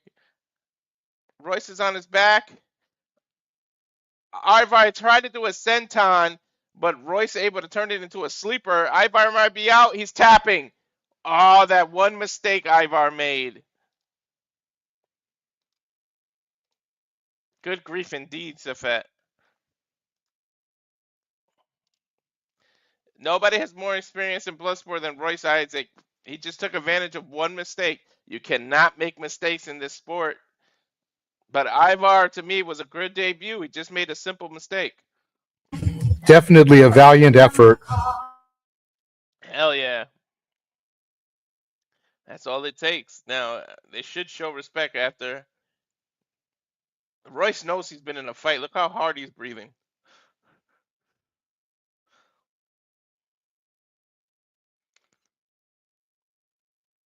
I mean, when you're in a rear naked choke, you got two choices, pass out or tap out. Ivar chose to tap out. Ivar doesn't need to hang his head, though. That was a great, great, great fight. I'm sure he won't make the same mistake twice. Royce sticking his arm out, it looks like. Nope, fist bump. Oh, Ivar bows, shows real respect. And now they fist bump. Well, you pointed out earlier, Royce Isaacs from New Japan. So Japanese tradition to bow to your opponents. Hell yeah.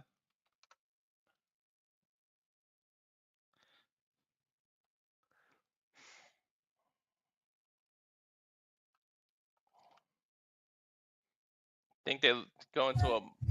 This is Masha And I could be wrong. I could be wrong, but I think the War Raiders wrestled in Japan before being signed to the Black and Gold NXT. Yes, they so did. War Raiders would be familiar with the customs. Yeah. His Jody Threat versus Masha highlights. That was a banger of a match, dude. That kick. Look at that kick.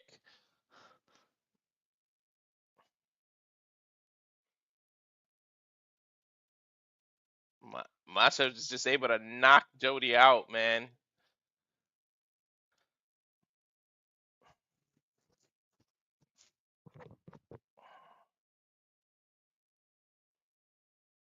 Looks like we're going for Slade, who's actually 0-1 in Bloodsport, against Timpthy Thatcher, who's 3-3-1.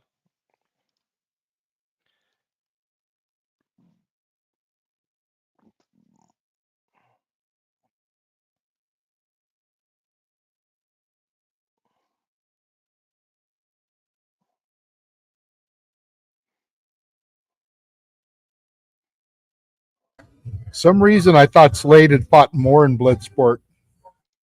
It just seemed like it.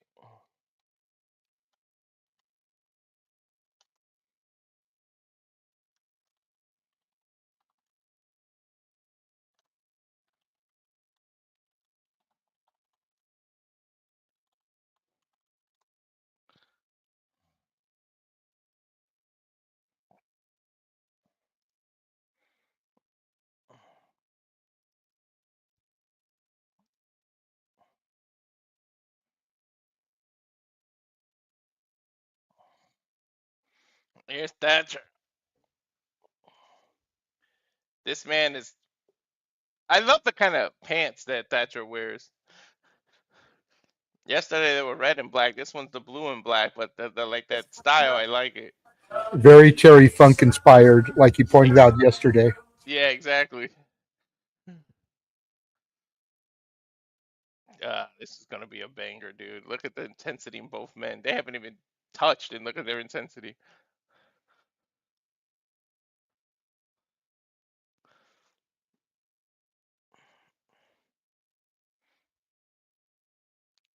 They say Slade is fighting out of Rikers Island. 200 pounds even. Damn, look at the scars on that man's back. He's been through wars. That's gimmick infringement, damn it. Right. Fighting out of Rikers Island. That was my shtick when I was the prisoner. Oh. I would say that I was from Arkham Asylum by way of Rikers Island. Uh, Timothy Thatcher, 207 pounds, only a 7 pound difference.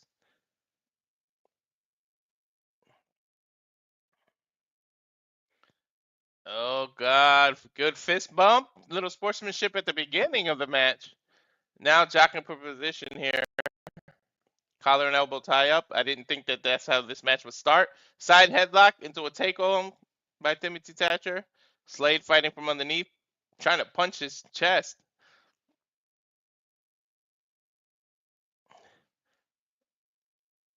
Kind of has him in the standing Kimura. I think he's going to roll through and try to do the Kimura. That's exactly what Thatcher does. I just saw the setup. Oh my God, he's got the Kimura deep too. Slade able to flip out of it or roll out of it, attacking Tim's back. Nice European uppercut.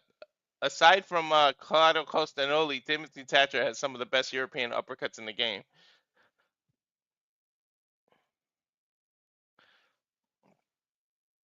And what's crazy is Thatcher isn't even European.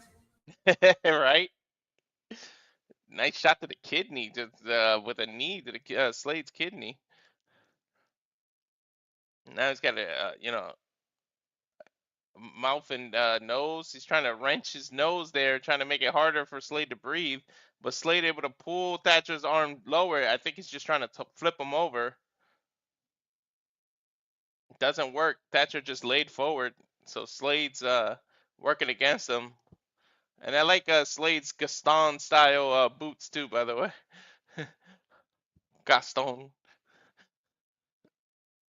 Body lock by Thatcher. Flip. Wow. Nice takeover.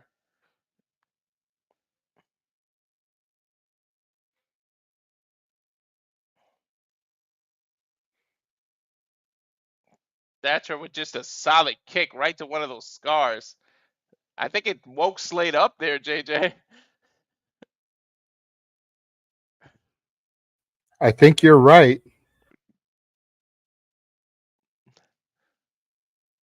Now Slade just literally just kicking Thatcher's back. But Thatcher able to get into a torque in his ankle here. A nice toe hold. And look at that. Slade able to manipulate the fingers of Thatcher, but then right into a ground and pound elbows. And Slade is just taking it. I think Slade is enjoying this pain.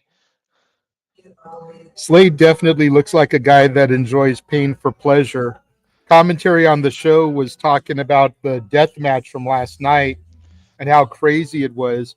And the other commentator was like, have you ever seen a death match that wasn't crazy? Exactly.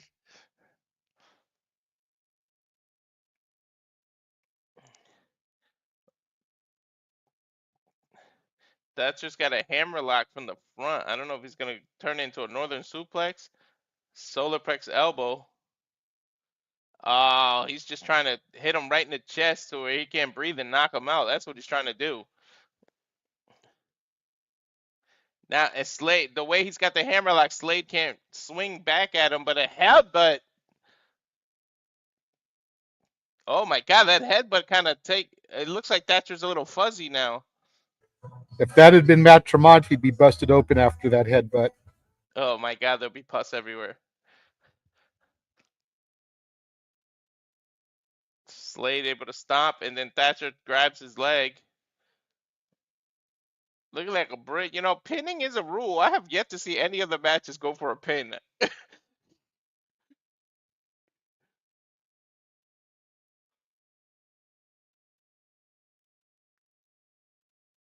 It seems like he's in a half Nelson here.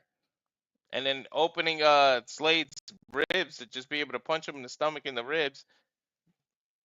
Thatcher with a front face leg. He got a neck crank here. And then Slade bite him. He bit him. No biting is a rule. I think Slade just got disqualified.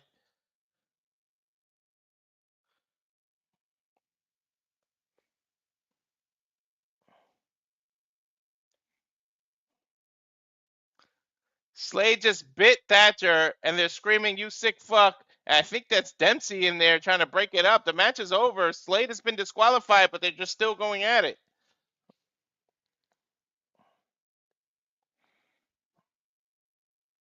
And he's biting him Remember, no again. fighting after the bell either. Yep. Now a lot of the competitors are coming out there. Dempsey, the first one out, and you notice he was going straight after Thatcher because of the WWE connection. Thatcher Yep. part of the ID program, Dempsey part of NXT. Mm-hmm. But as the rest of the people came out there, crowd chanting, "Let them fight."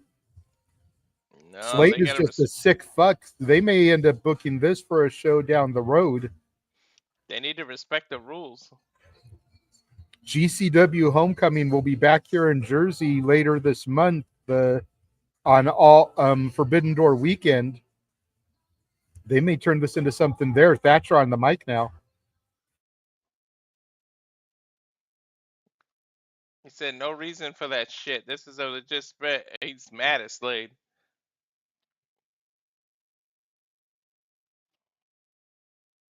But the crowd is chanting for Slade.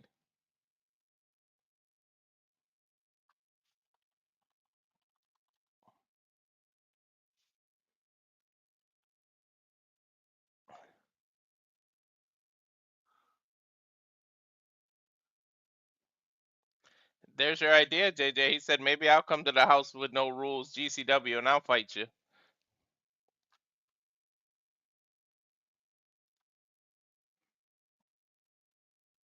Fuck him up, Thatcher. Fuck him up. The crowd's chanting. I think the challenge was just laid out, JJ, to your point.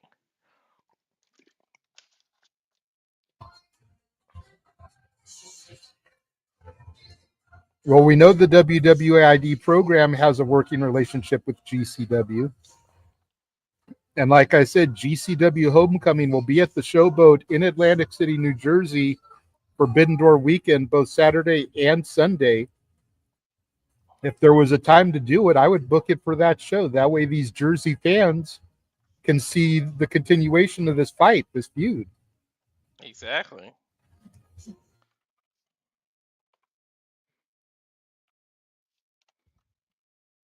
I'm going into another package here.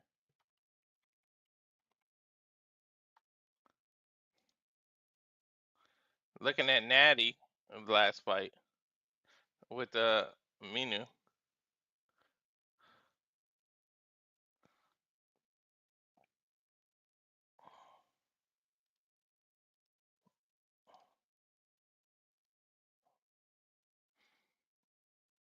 And there's that mule kick that Nattie did that got her into the ring post. I'm not going to lie. I'm a little bit sad that Miyu isn't on this card. I know. There's a sharpshooter that Nattie locked in, and she won.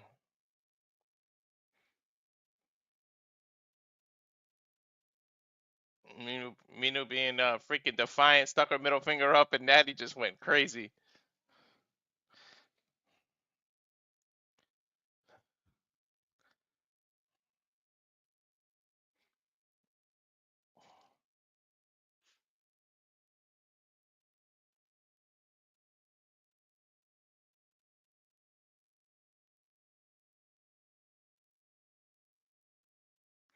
Uh-oh. Erik and the one called Manders is next. Yep, Erik 0-0 has never fought in Bloodsport. Bloodsport debut. Manders 0-1. So should be interesting. Now we get some more Bon Jovi as the one called Manders comes out to Wanted Dead or Alive.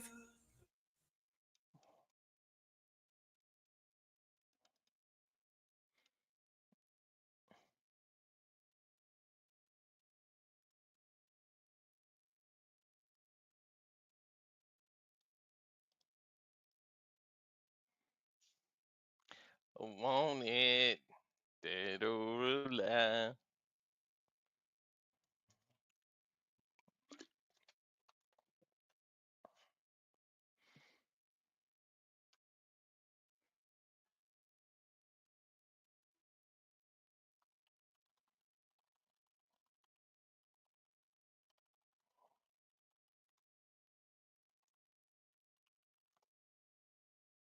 War, war, war. Dude, the crowd are into the Roy Raiders.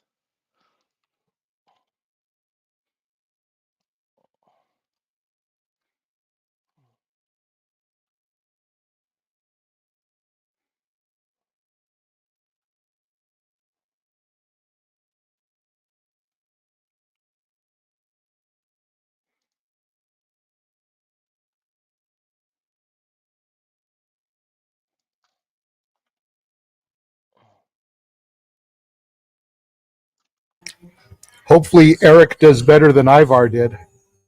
Hopefully.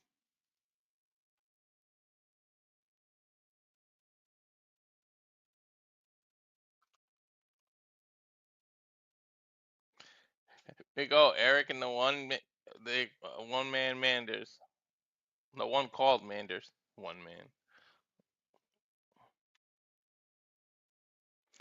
All right, I'm gonna have to break the rules and say Mander during this action because I'm pretty sure it's gonna go so much back and forth that by the time I say one called Manders, some transition's gonna happen and I'm behind.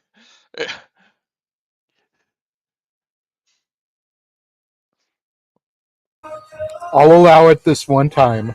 There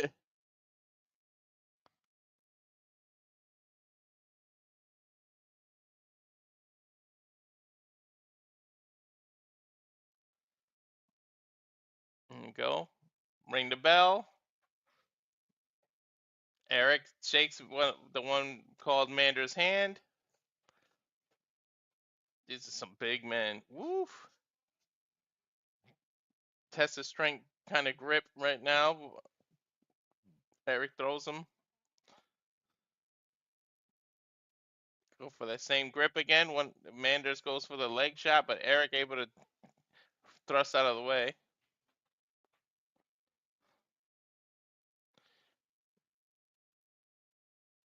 Front face leg by Manders. Erik able to slip out into an arm trap. Now a waist lock while Manders is on the ground. Reverse waist lock. Manders has Erik. Erik looking for some elbows. Manders able to pick up, but didn't suplex him. Now Erik grabbing his arm.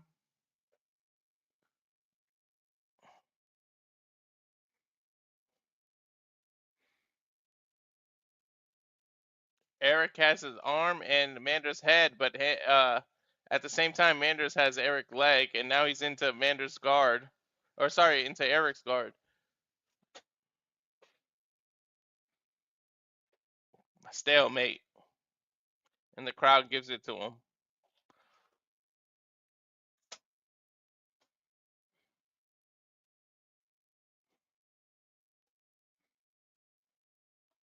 Oh, nice kick by Erik to Manders' knee. Almost took his knee out.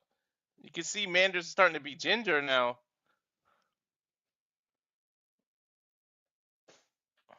Trying to Charlie horse that leg. Yeah, man, that was a huge kick, and then he keeps going for it.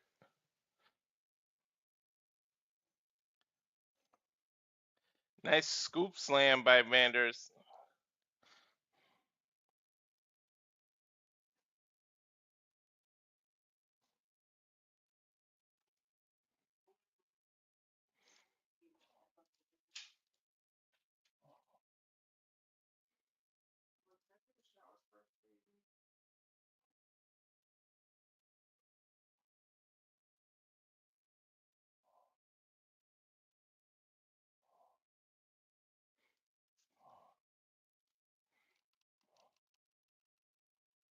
Nice takeover, right, Erik?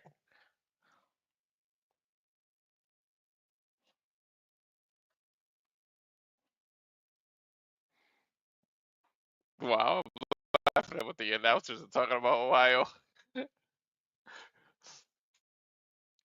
Erik is slapping one Manders' forehead, but Manders able to give one back from underneath. Now a bulldog choke or a front face lock. And one call Manders starting to get up, but he's attacking Erik's rib at the same time. Very evenly matched. Nice takedown by Erik.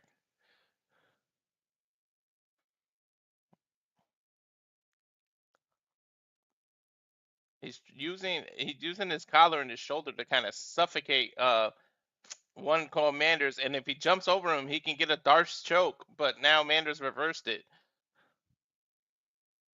He's doing these open hand slaps. What he's trying to do is he's attacking the ribs so that Erik lowers his blocking from his face, and then he opens his face up. But Erik just got up.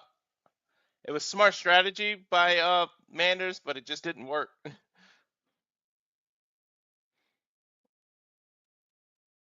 Nice single leg takedown by Erik.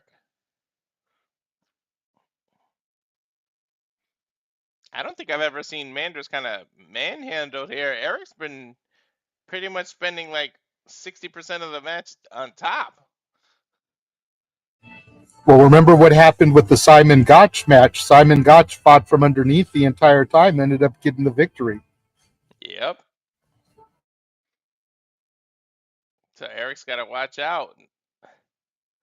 An exploder suplex by one called Manders. But Erik just got up and just got hyped. Now an exploder suplex of his own.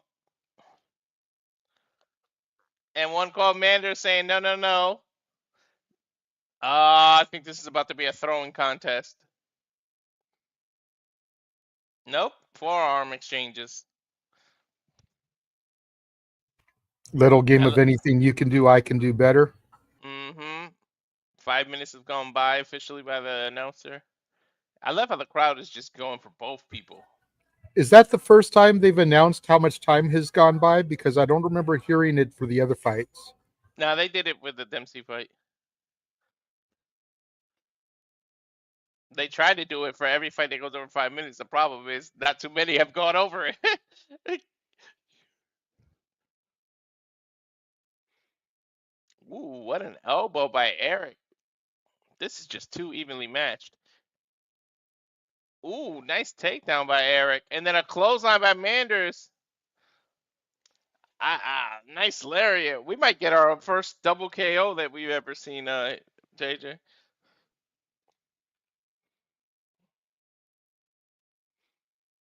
That would be cool. Mm-hmm. And again, I apologize if my replies to you are a little bit delayed. I have to keep my mic muted so that the music doesn't get pulled. You know, I don't want us to get copyright being fought by me leaving the mic hot. Yeah, no, I hear you.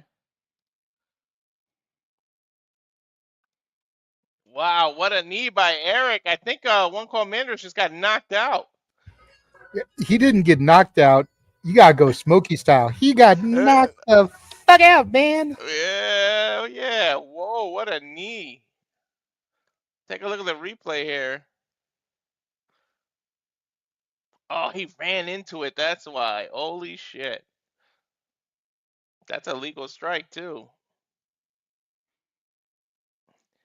Why would you go in with your hands down, man? Holy shit, Erik just countered. Fight of the night so far, in my opinion. Hell yeah. The one called Manders, I think he thinks he's back in his hotel and in the bed going night-night right now.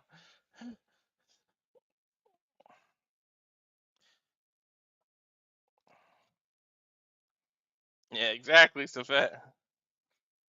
And they're hugging it out.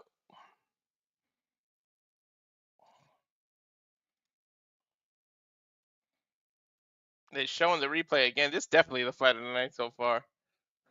It was the Dempsey fight until this happened.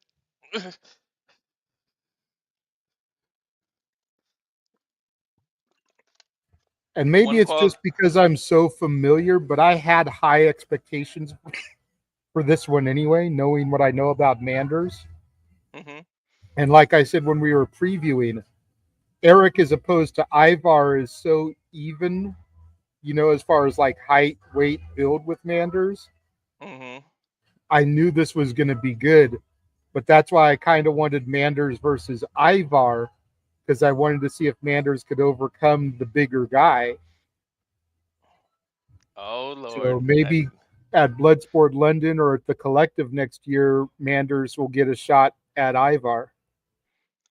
Yeah, well, I think they went into intermission, so this might be a good time to run the trailer here. So I'm gonna go ahead to run our own trailer as they going into a 9-minute intermission here. So here's the updated, if I can get the right damn thing. Here we go. And now for a taste of things to come.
Attention, Brittany Brooks here. This is your NWA Women's World Television Champion. This is the TNA Knockouts World Champion, Masha Slamovich. Subscribe to Rage of Wrestling on YouTube.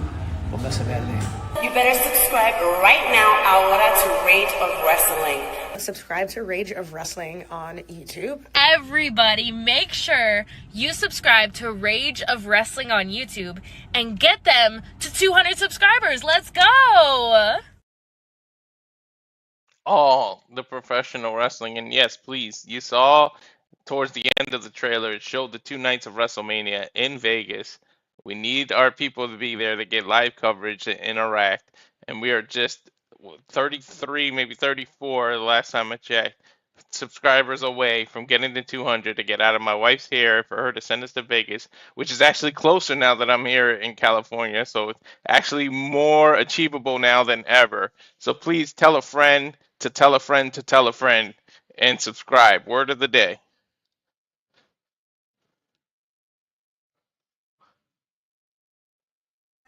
Definitely. I was just looking at the images, and we've only got 2 fights left. Pete Dunne and Gresham, and Nattie and Masha. We've done every other fight so far. That is how quick this has gone. Dude, if I had known these were going to go so quick, I would have held off on eating until we were done with the show. Wow. Because, dude, this show will definitely be over by 12:30. Because there's no way those fights are going to go, a total of 30 minutes. So.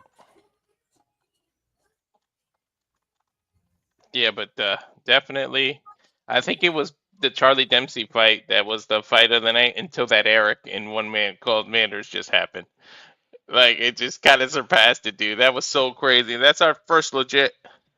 That knockout was just, oh my God, that looked brutal. That freaking knee. Safet. That's what we're hoping, Safet, and it better. It should. God damn it, I might riot if it ain't.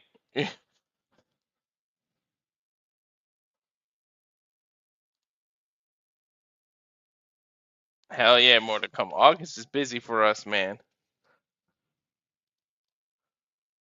And it's the birthday boy is coming. Yeah.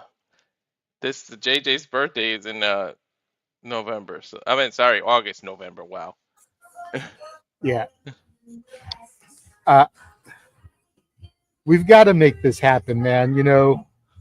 That just shows how selfless I am, man. My birthday wish for August is to have by the time this month is over for you to get to that goal. That is my Mm-hmm. birthday wish. So y'all make it happen. Tell your friends, if you have friends that are wrestling fans, tell them to subscribe to Rage of Wrestling. Please, Because I want please, to be able please. to hang out with these guys in person, go to wrestling shows together, maybe us be able to secure some interviews for the channels,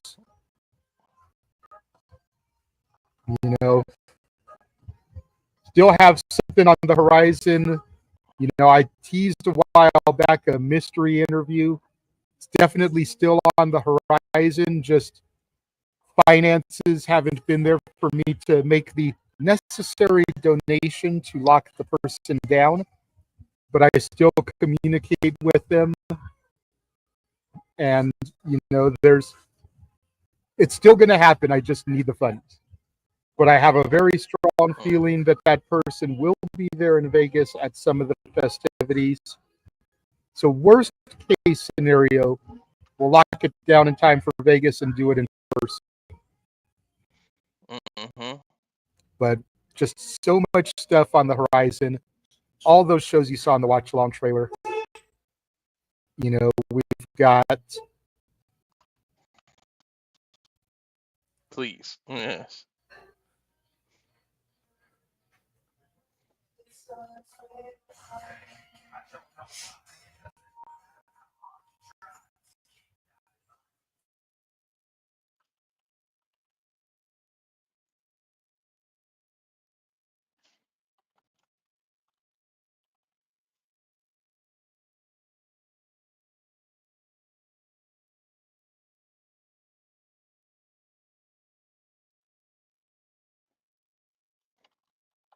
We apologize for the dead air, but we didn't expect an intermission.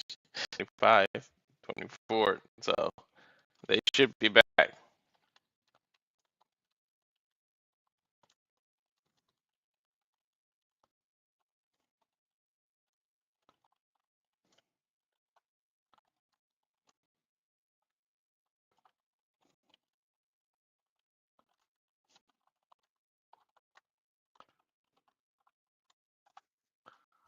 And again, I would have my mic open and hot for more active conversation, but I don't want the music to get picked up on the show.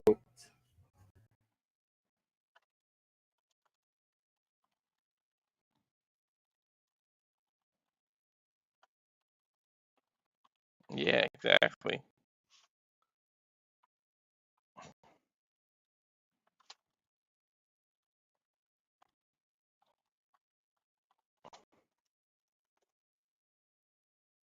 Minute 25, talk about what we saw last. I didn't get a chance to see James cover. It seemed like they were still live on the air while we were doing predictions, so that must have been a long show I gotta watch.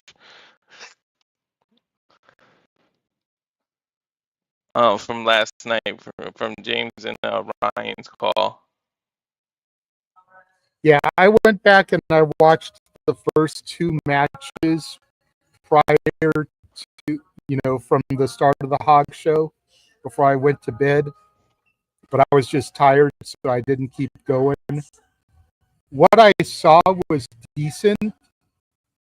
First match was a 6-person ladder match. Again, somebody taking advantage of the whole ladders with it being the 25th anniversary of TLC this weekend. 6-person ladder match.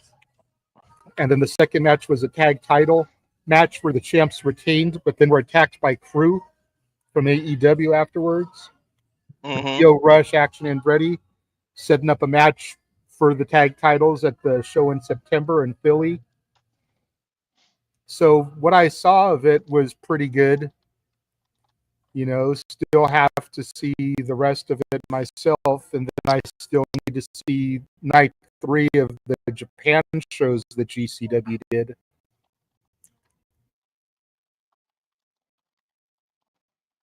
Yeah, okay.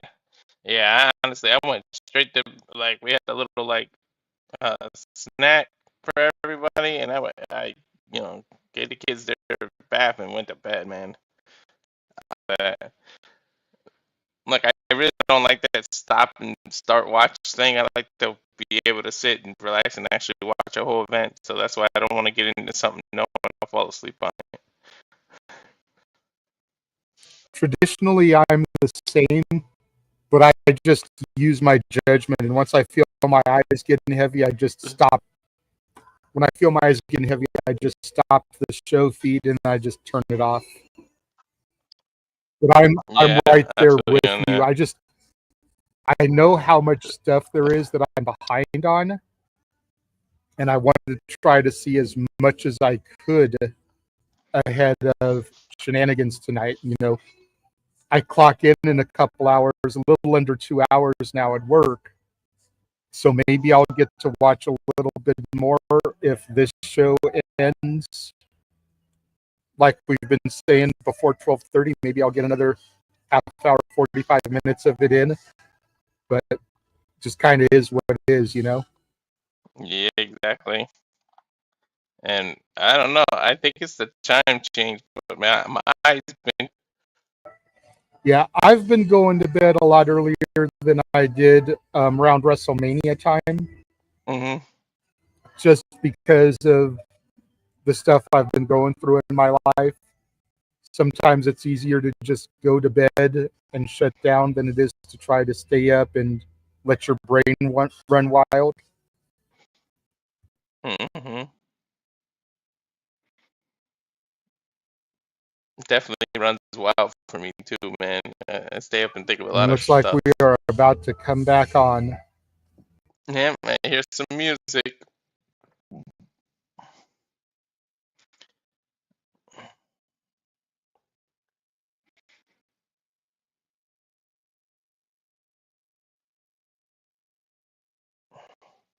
They're introducing the War Master, Josh Barnett, the one who puts these things together. See if he gets interrupted.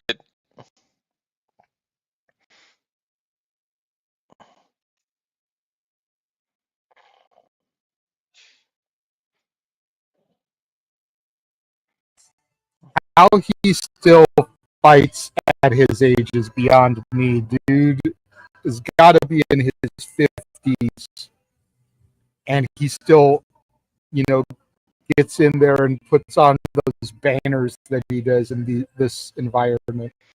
Exactly. He still fights legit MMA too. It's just crazy.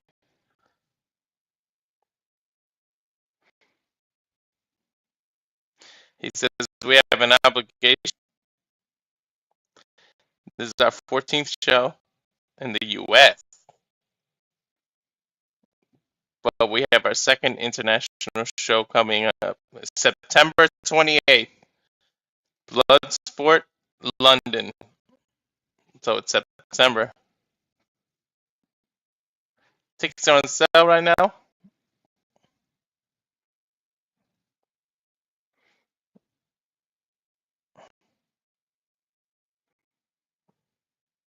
We have a hell of a wrestle card tonight. We got the Pete Dunne, Jonathan Gresham, and the main event, Masha and Nattie. He just announced that it's the main event. Hold on to your fucking hat, he says. Ironically, JJ has a hat he can hold on to.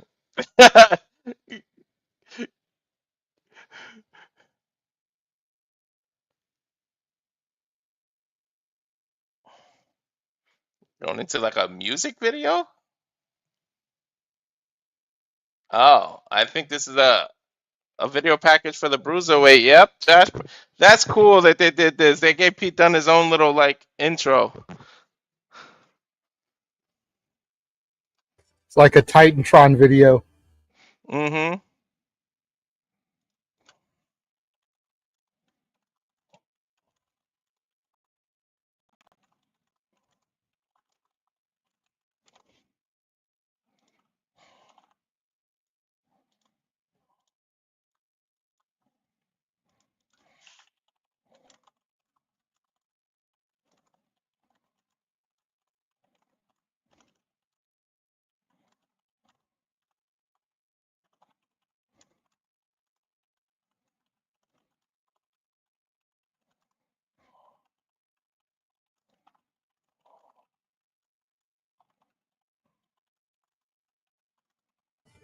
I saw that it said Gresham is 0-2 in the Bloodsport environment. I missed what it said for Pete Dunne. I think it said 2 and 4.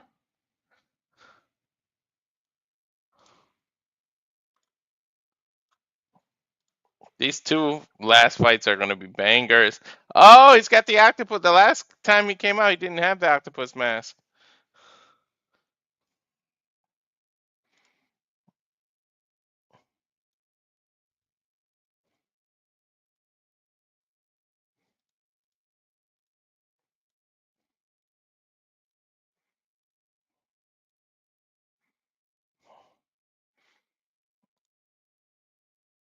I can't. I'm really looking forward to this one, man.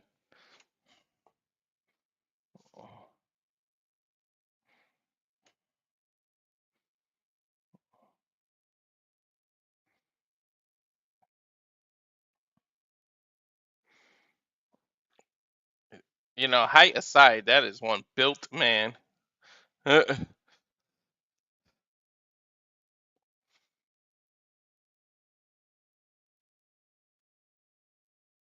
And there's Pete Dunne, short haircut. No.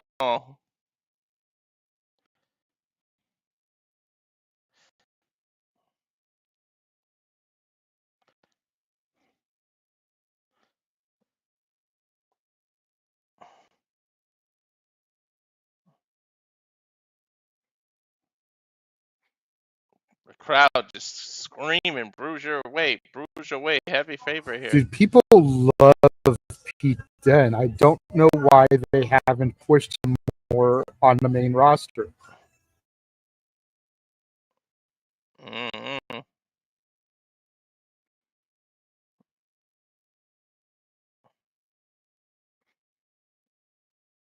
The octopus, Jonathan Gresham.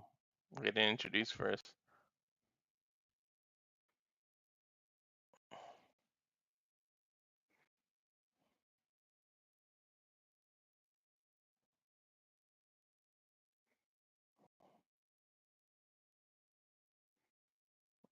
It's in that reaction. Yeah, I don't know.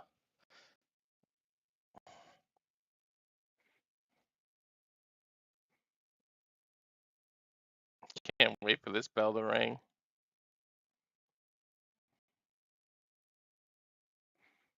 There's the bell. Josh Gresham reaches out, shakes hands. Pete Dunne complies. Here we go. Regular wrestling move. Collar and elbow tie up. These are honestly two of the Waist best lock by technical Pete Dunne. wrestlers out there right now. Oh, yeah. We're going to see a lot of transitions in traditional. There's a transition right there by Pete Dunne, able to grab Gresham's arm. They're jockeying for each other's position for arms right here. Gresham takes Dunne down, but then lets him get up.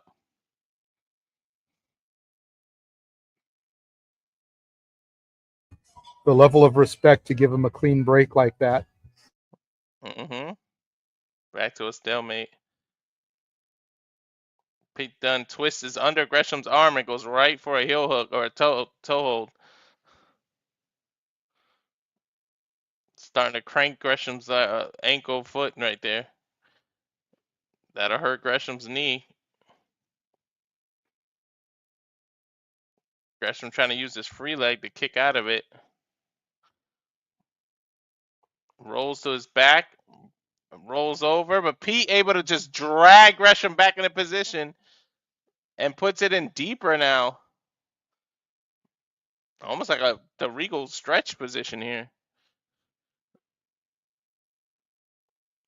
Gresham works his way out of it.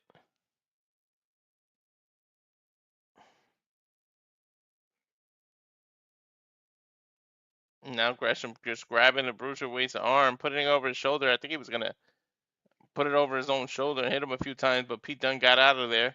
And now Pete Dunne returning the favor and giving him a clean break.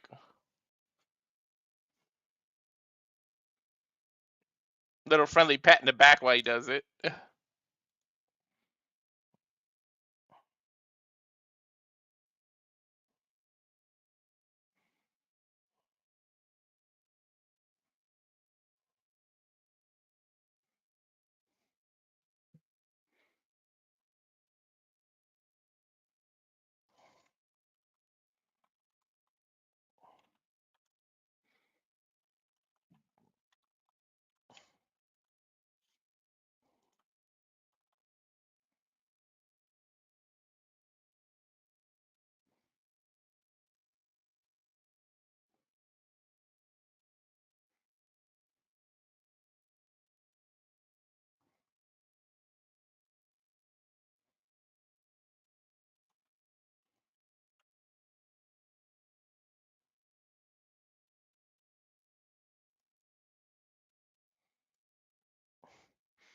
Pete Dunne grabbing Gresham's leg. Gresham trying to like crawl out. And then Pete Dunne again slaps him on the head and lets him up. Now it's getting to the point where it's almost mockery.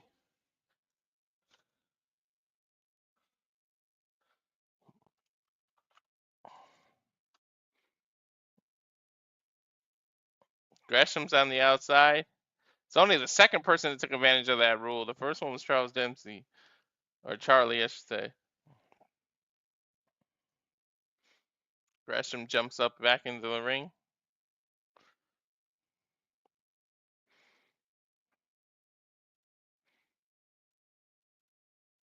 One of the fans shouted something funny that caught Gresham attention. You're I don't okay know what he calling him said. Charles. That's what Ren calls him. Okay.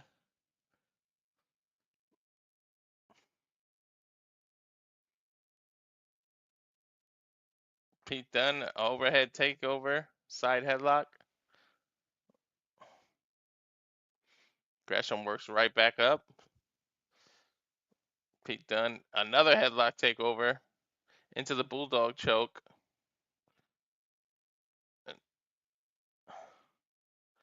Does it a third time, but Gresham just keeps finding his way back up to his feet. Now, good takeover. Cartwheels out of his way. Nice.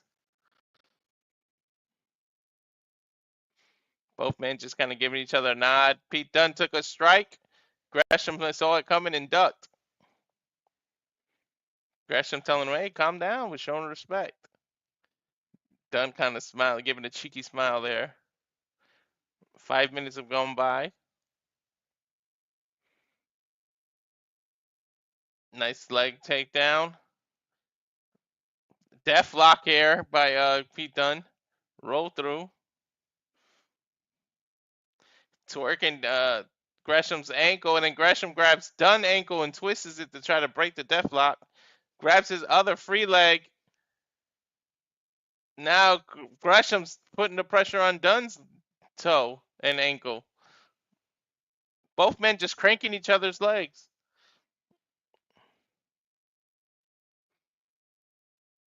Evenly matched. Gresham just trying to, you can see him thinking, trying to see what he can do to separate himself from Pete Dunne. And Pete Dunne just doing these interlocking legs.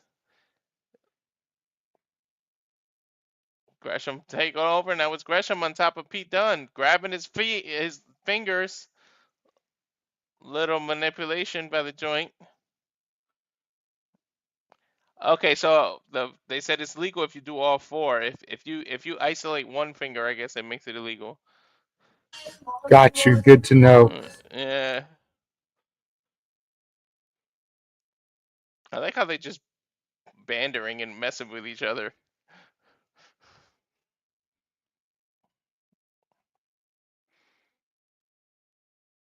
Gresham jumps and acts like he was gonna slap Pete Dunne and gets him to jump, and now Gresham's making fun of him.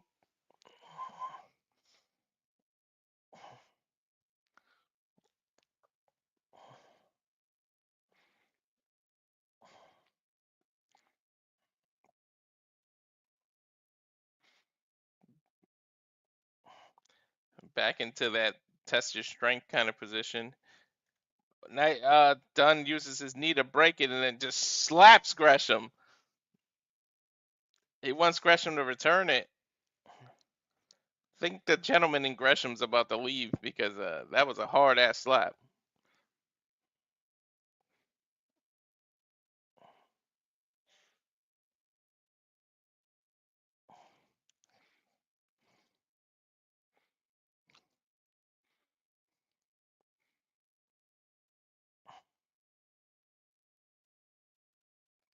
Gresham trying to trip Pete Dunne.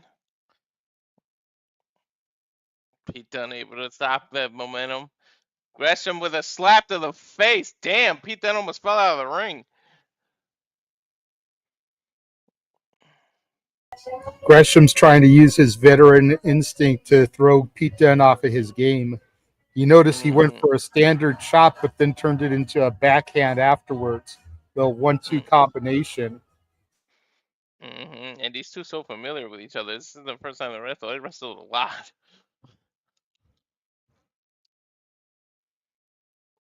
Nice head scissor takeover by Gresham to get Pete Dunne down flat on the mat. Then he's grabbed Pete Dunne's hands. Dunne able to rock his hip to get sitting, trying to nullify the legs, hooking the toe to twist out, and he gets his head out. Now with a single arm, he slapped the back of Gresham's head and then kicked him. Kicked him again in the face. Yeah, and Gresham with a chop. That shit was loud.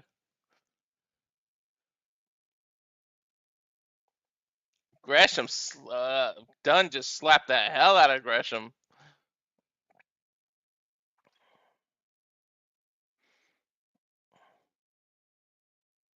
Gresham slap across the face to Dunne, almost laid him out with a slap.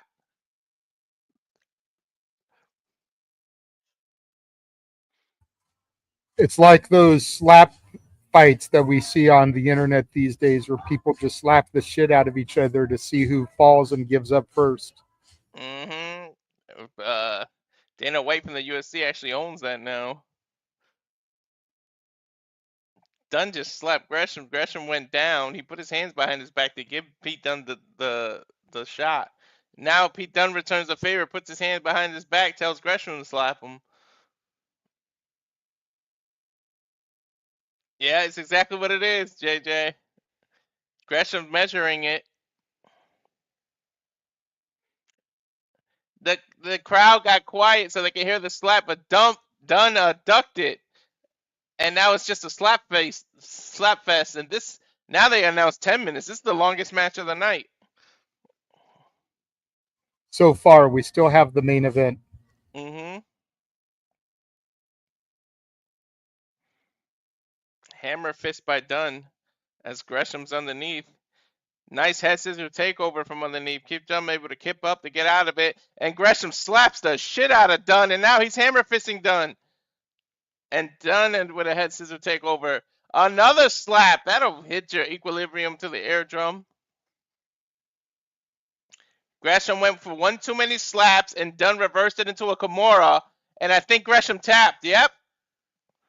One too many slaps, and he countered it. Shit, the way that happened, because the way that Dunne went down after those slaps, I thought he was KO'd. Referee was right there in position to call it, but you could see that Dunne was still trying to defend himself. So they didn't stop the fight. But man, he had Gresham scouted, locked that Kimura in. Gresham had nothing to do but to tap. That was a great finish. Mm-hmm. He went to the same move one too many times. What do they call it? Going to the well too many times. And for Gresham to be such a veteran, he knows, look, he's disappointed in himself. He knows he made a mistake. 10 minutes, 48 seconds.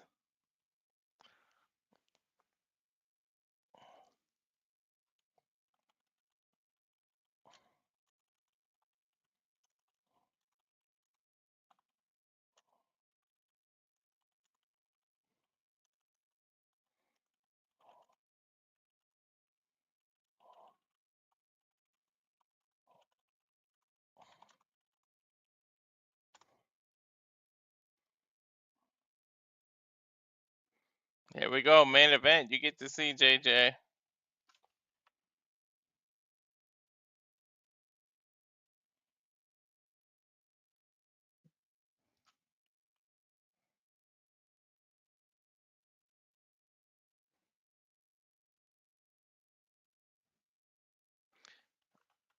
Nattie saying she met Masha when she was 16 years old. You were a fan asking me for an advice and how to break into the business. Today, Masha, at Bloodsport, you're not facing an 18-year-old WWE vet. You're going to be facing a brand new first-year competition.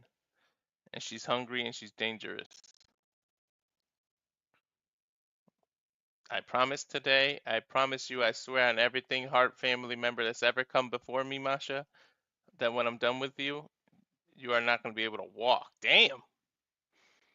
I've survived Natalia. But you're not going to fucking survive Nattie. Damn.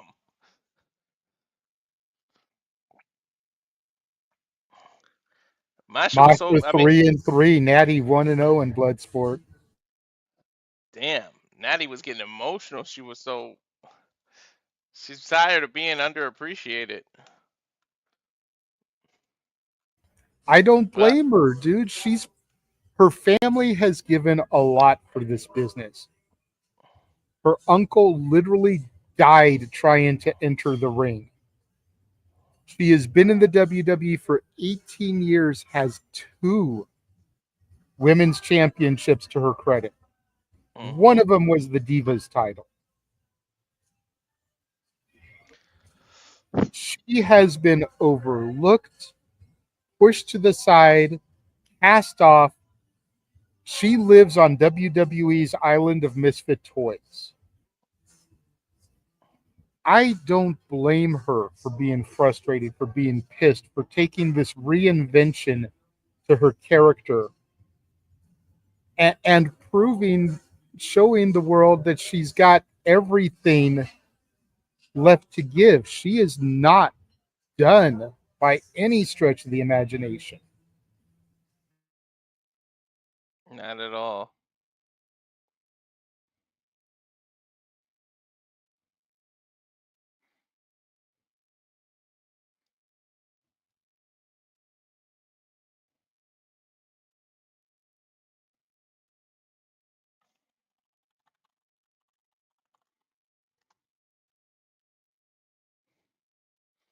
Here's Nattie. She's sticking her middle finger up at dude. There's some tense here. You can cut the tension with the knife here.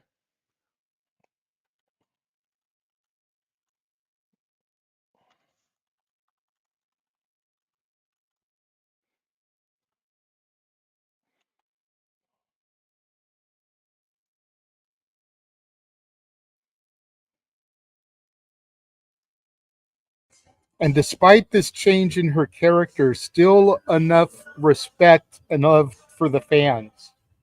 Mhm. Nattie, you're not underappreciated by the Simply Reliable Studios. We would love to interview you. We give you praise all the time, especially JJ.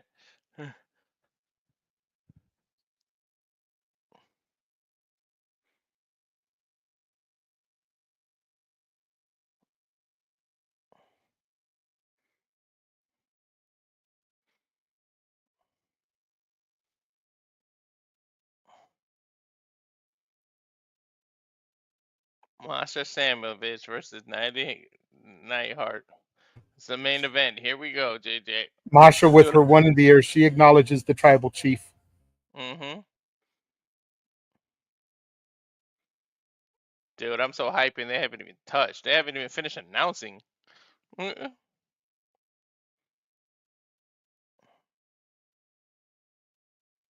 Fuck them up, Natty. Fuck them up.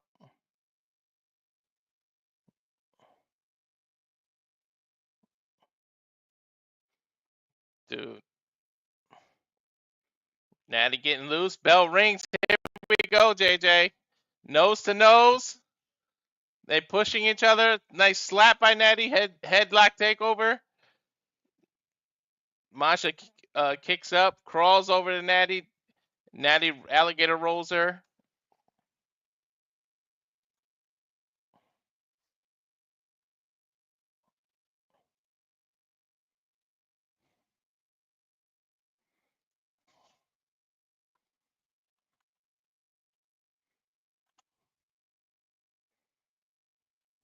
Both women showing that grappling that we wanted from them in the early going of this matchup.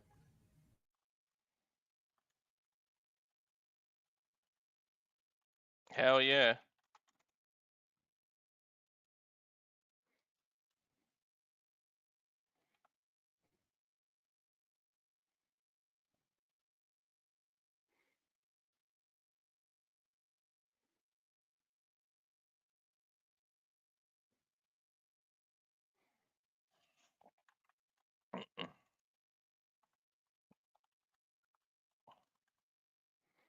Nice choke by Masha. But if anybody knows how to get out of a choke, it's freaking Natty.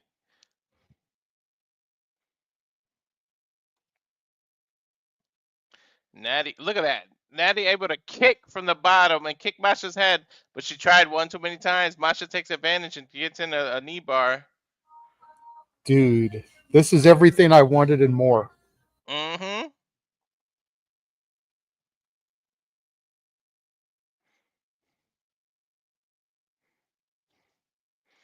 Nattie kicks Masha in the face to roll out of that knee bar. She caught Masha flush too. Masha's holding her jaw.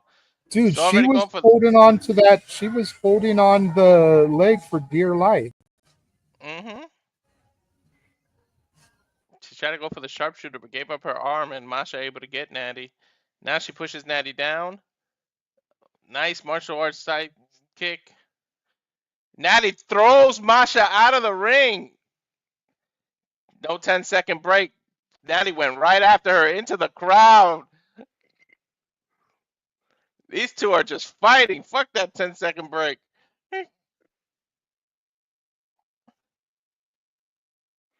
You're supposed to allow somebody to get back in the ring, but Nattie said, damn that.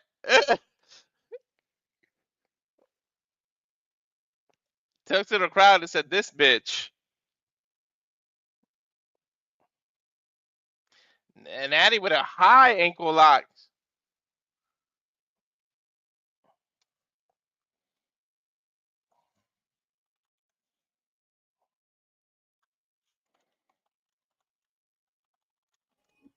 Masha countering with her own ankle lock, legs grapevine around the leg for added impact. Mm-hmm. A lower one now. Lower leg lock. Ankle lock, I should say. But again, if anyone knows how to counter, it's Nattie, and there's the counter. But Nattie's she's feeling it.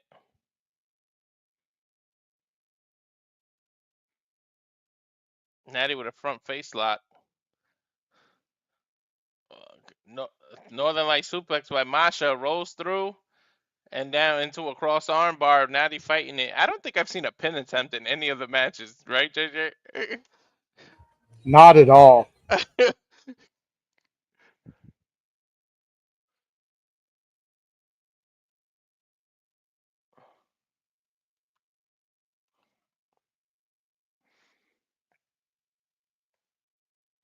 And Nattie in Masha's guard. Masha's chopping. Nattie smacks her back. She's oh my God! Nattie literally muscled her way out of Masha's guard. Twisting into a heel hook. She's got Masha's leg stretched out, trying to hyperextend her knee, her ankle, and her foot. Nice leg bar by Nattie. And then she gave up her ankle, her own ankle. Masha twisting Nattie's ankle. It's like a tug of war. Nice kick to the jaw by Nattie. Calls her a bitch and mounts her. Now these fists from the top. Dude, I love this aggressive side of Nattie. Nice headbutt by Masha. And now into a into a guillotine now. Nattie trying to resist tapping out. It looks like she wants to, but she's just telling herself you can't. Finds her way up and just slams Masha down in the back of her head.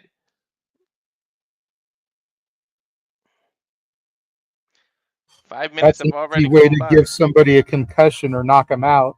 Hell yeah. Right back into a guillotine choke of Nattie own. And Nattie got pushed into the security. And Masha goes in after her. Diving.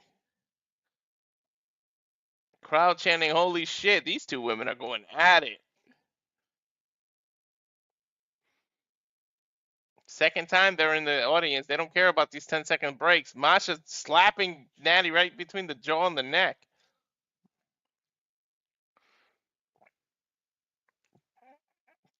Nattie went for some kind of discus move, but Masha just able to kick her. Nattie said, fuck you, and knocks into the sharpshooter. Does she get it? Sticks her middle finger in Masha's face. Turns over, sits down. She's got the sharpshooter in the middle. There's no ropes to break or anything. She's sitting down hard, too. She's got this clinch, JJ. She's getting the crowd to scream tap.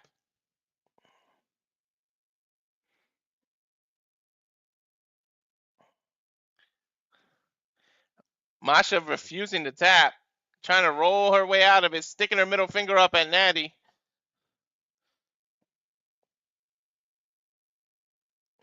Nattie flips over, stomps her into the throat. Masha's just defiant until the end. Nattie kicking her in the throat. Let's go. The sharpshooter hold and just hammer fist. Hammer fist. Scarlett stays Masha. Oh my God. Nattie knocked her out with those hammer fists.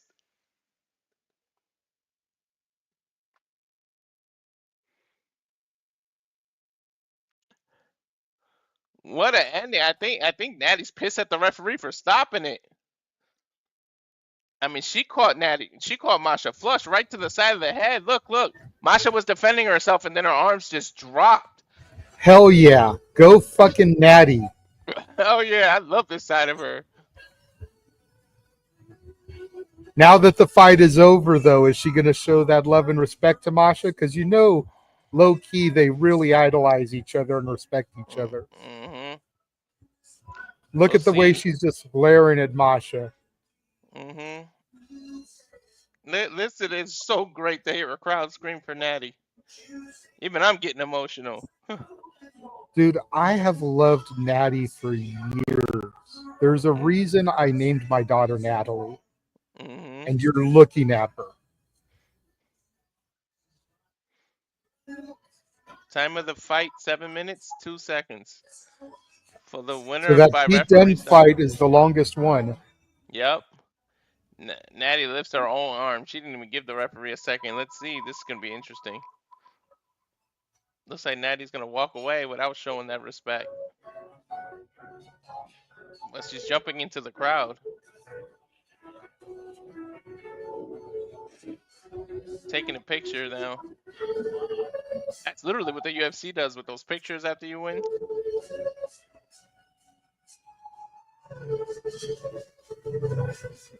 Love this side of Nattie.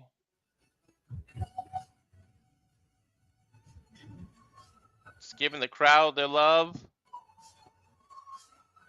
And that's going to do it. That's Josh Barnett, Bloodsport 14. What do you think, JJ? Dude, that shit was fucking awesome. Definitely. That Pete Dunne and John Gresham longest match. But it seems like more because they were playing with one another, more like a game of showmanship rather than actually trying to win the fight. And then it got serious towards the end. I love the way it ended, though. Mm-hmm. So Nattie and Masha, fight of the night, or you think the Erik fight? I definitely got to go Nattie and Masha. Mm-hmm. There's a reason they were the main event, dude. So that about does it. It's not over for me. I still got SummerSlam. I think you about to clock into work, right? Little bit, yeah. Still got a Nice. little bit of time before I have to go in there. I'm about an hour. Yeah, about an hour and 15 minutes. Okay. So I say maybe we run the trailer one last time and then get our shields and get out of here. Yeah, definitely, because you guys will be back on the air in about 2 hours. Which, to Safet's point, by the way, the SummerSlam pre-show starts now, but you guys go on. We know, Safet, we don't need to be on the air for 3 hours just bullshit. It's hard enough to unnecessary, bro. Yeah. If you would like to buy the Simply Reliable Studios and pay us all a large sum of money to take over, then you can post stuff like this. Okay? Otherwise, let us run the fucking brand. You do this shit all the time, bro. And we try to be nice about it. We try not to be overtly dickish about it. But, like, come on, bro. Noah barely comes in freaking like 10 minutes towards the end of the pre-show anyway. You think he's going to sit there for 3 hours with video packages and bullshit before we even get to the actual show and then have to see those same video packages? Come on now. You already know how he feels about WWE shows and the fuck television and For fuck real. streaming. For real. And how could we start a show at 12 o'clock Pacific, 3 Eastern, when we're freaking on the air already, doing another show? And James isn't going to be here today. At least not until shenanigans at best. So we don't have the coverage. Let us orchestrate things the way we need to orchestrate them, bro.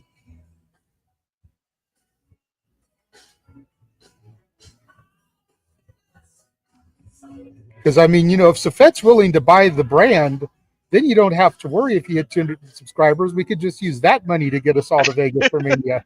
Seriously. But anyways, yes, I think it's a good idea. Let's run the watch-along trailer one more time, even though it's definitely outdated because so many shows at the front end have happened. The problem is that there's not enough graphics right now to replace those shows. So I've got to wait a little bit to do an updated trailer. That's why I don't have updated trailers right now. So it just kind of is what it is. But let's hit that watch-along trailer one more time. We'll come back, we'll shill for ourselves, and we'll get off the air. Go ahead, Walter. And now for a taste of things to come.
And as you can see by our trailer, we are about all the wrestling and more, including GCW, MMA style stuff, including professional sports. Actually, Statboy has been talking to me in private. He wants to do the Monday night football games each week during football season. I told him I'd think about it and possibly let him do it. So once football season kicks off at the beginning of September, we may have Monday night football coverage every Monday. Something to potentially look forward to. You're muted, Walter. That's nice. Whenever Seattle Seahawks play, I might join the call room, because that's my There you team. go. Even though Okay, I it's mean, well, hell, rather than leaving Statboy solo, if it fits in your schedule, you could always be his commentary partner for the entire season. It's what, 16 Yeah. calls? Because it's usually what, a 16-week season or an 18-week season? Yeah, 18, yeah. So 18 weeks every Monday. See what happens. Depends on But the yeah, something that's being talked about around the CASA side of the Simply Reliable Studios. nice. I think it depends. Most of them are on Fox, right? And Sling TV doesn't have Fox, so I have to find alternative ways to watch it. Yeah. Fair enough. Fair enough. But sometimes they're on other channels, like. Well, let's go ahead and get our shills out there. Yeah, bread and butter for me, the Rage of Wrestling YouTube channel. Please subscribe. We can get to that. You saw the trailer right at the end there. We saw that we're this close to getting there to WrestleMania. I would love to do it. So the at Rage of Wrestling YouTube channel. You can follow me on Instagram as well, walter.cruz.940, and X for Walter Alex Cruz. And that's it for me. Just please subscribe. Tell a friend to tell a friend to tell a friend to tell an enemy to tell a friend that to subscribe, because we definitely need it. Hey there, it is the center of attention, Brittany Brooks here. This is your NWA Women's World Television Champion. This is the TNA Knockouts World Champion, Masha Slamovich. Subscribe to Rage of Wrestling on YouTube. Póngase verde. You better subscribe right now ahora to Rage of Wrestling. Subscribe to Rage of Wrestling on YouTube. Everybody, make sure you subscribe to Rage of Wrestling on YouTube and get them to 200 subscribers. Let's go! Yes, please. Let's go indeed. And JJ, where can they see you? Let's use this one because Yeah. it's got all of them on there. Huh. You can find me on Instagram, the Renegade JJ Williams, YouTube, of course, Casa D18 Studios, X ROW JJ Williams, and Casa D18 Studio. No S at the end of the X account. Casa D18 Studios, where you'll find me participating in and hosting spaces. So if you want more wrestling conversation during the week, those are the channels to follow. But like Brittany Brooks said, like Tiffany Nieves said, like Masha Slamovich said, like Mr. Iguana said, subscribe to Rage of Wrestling. Get him there. 34 subs is all that we need. Make it happen. That is my birthday wish for the month. Let's go. Let's get him there. Once again, we will be there. We will be back on the air. Not I, but Walter and Noah will be on the air in about 2 hours to begin our SummerSlam coverage. Thank you all for joining us for Josh Barnett's Bloodsport 14. And until later, we will see you guys next time. Have a good day. Adios.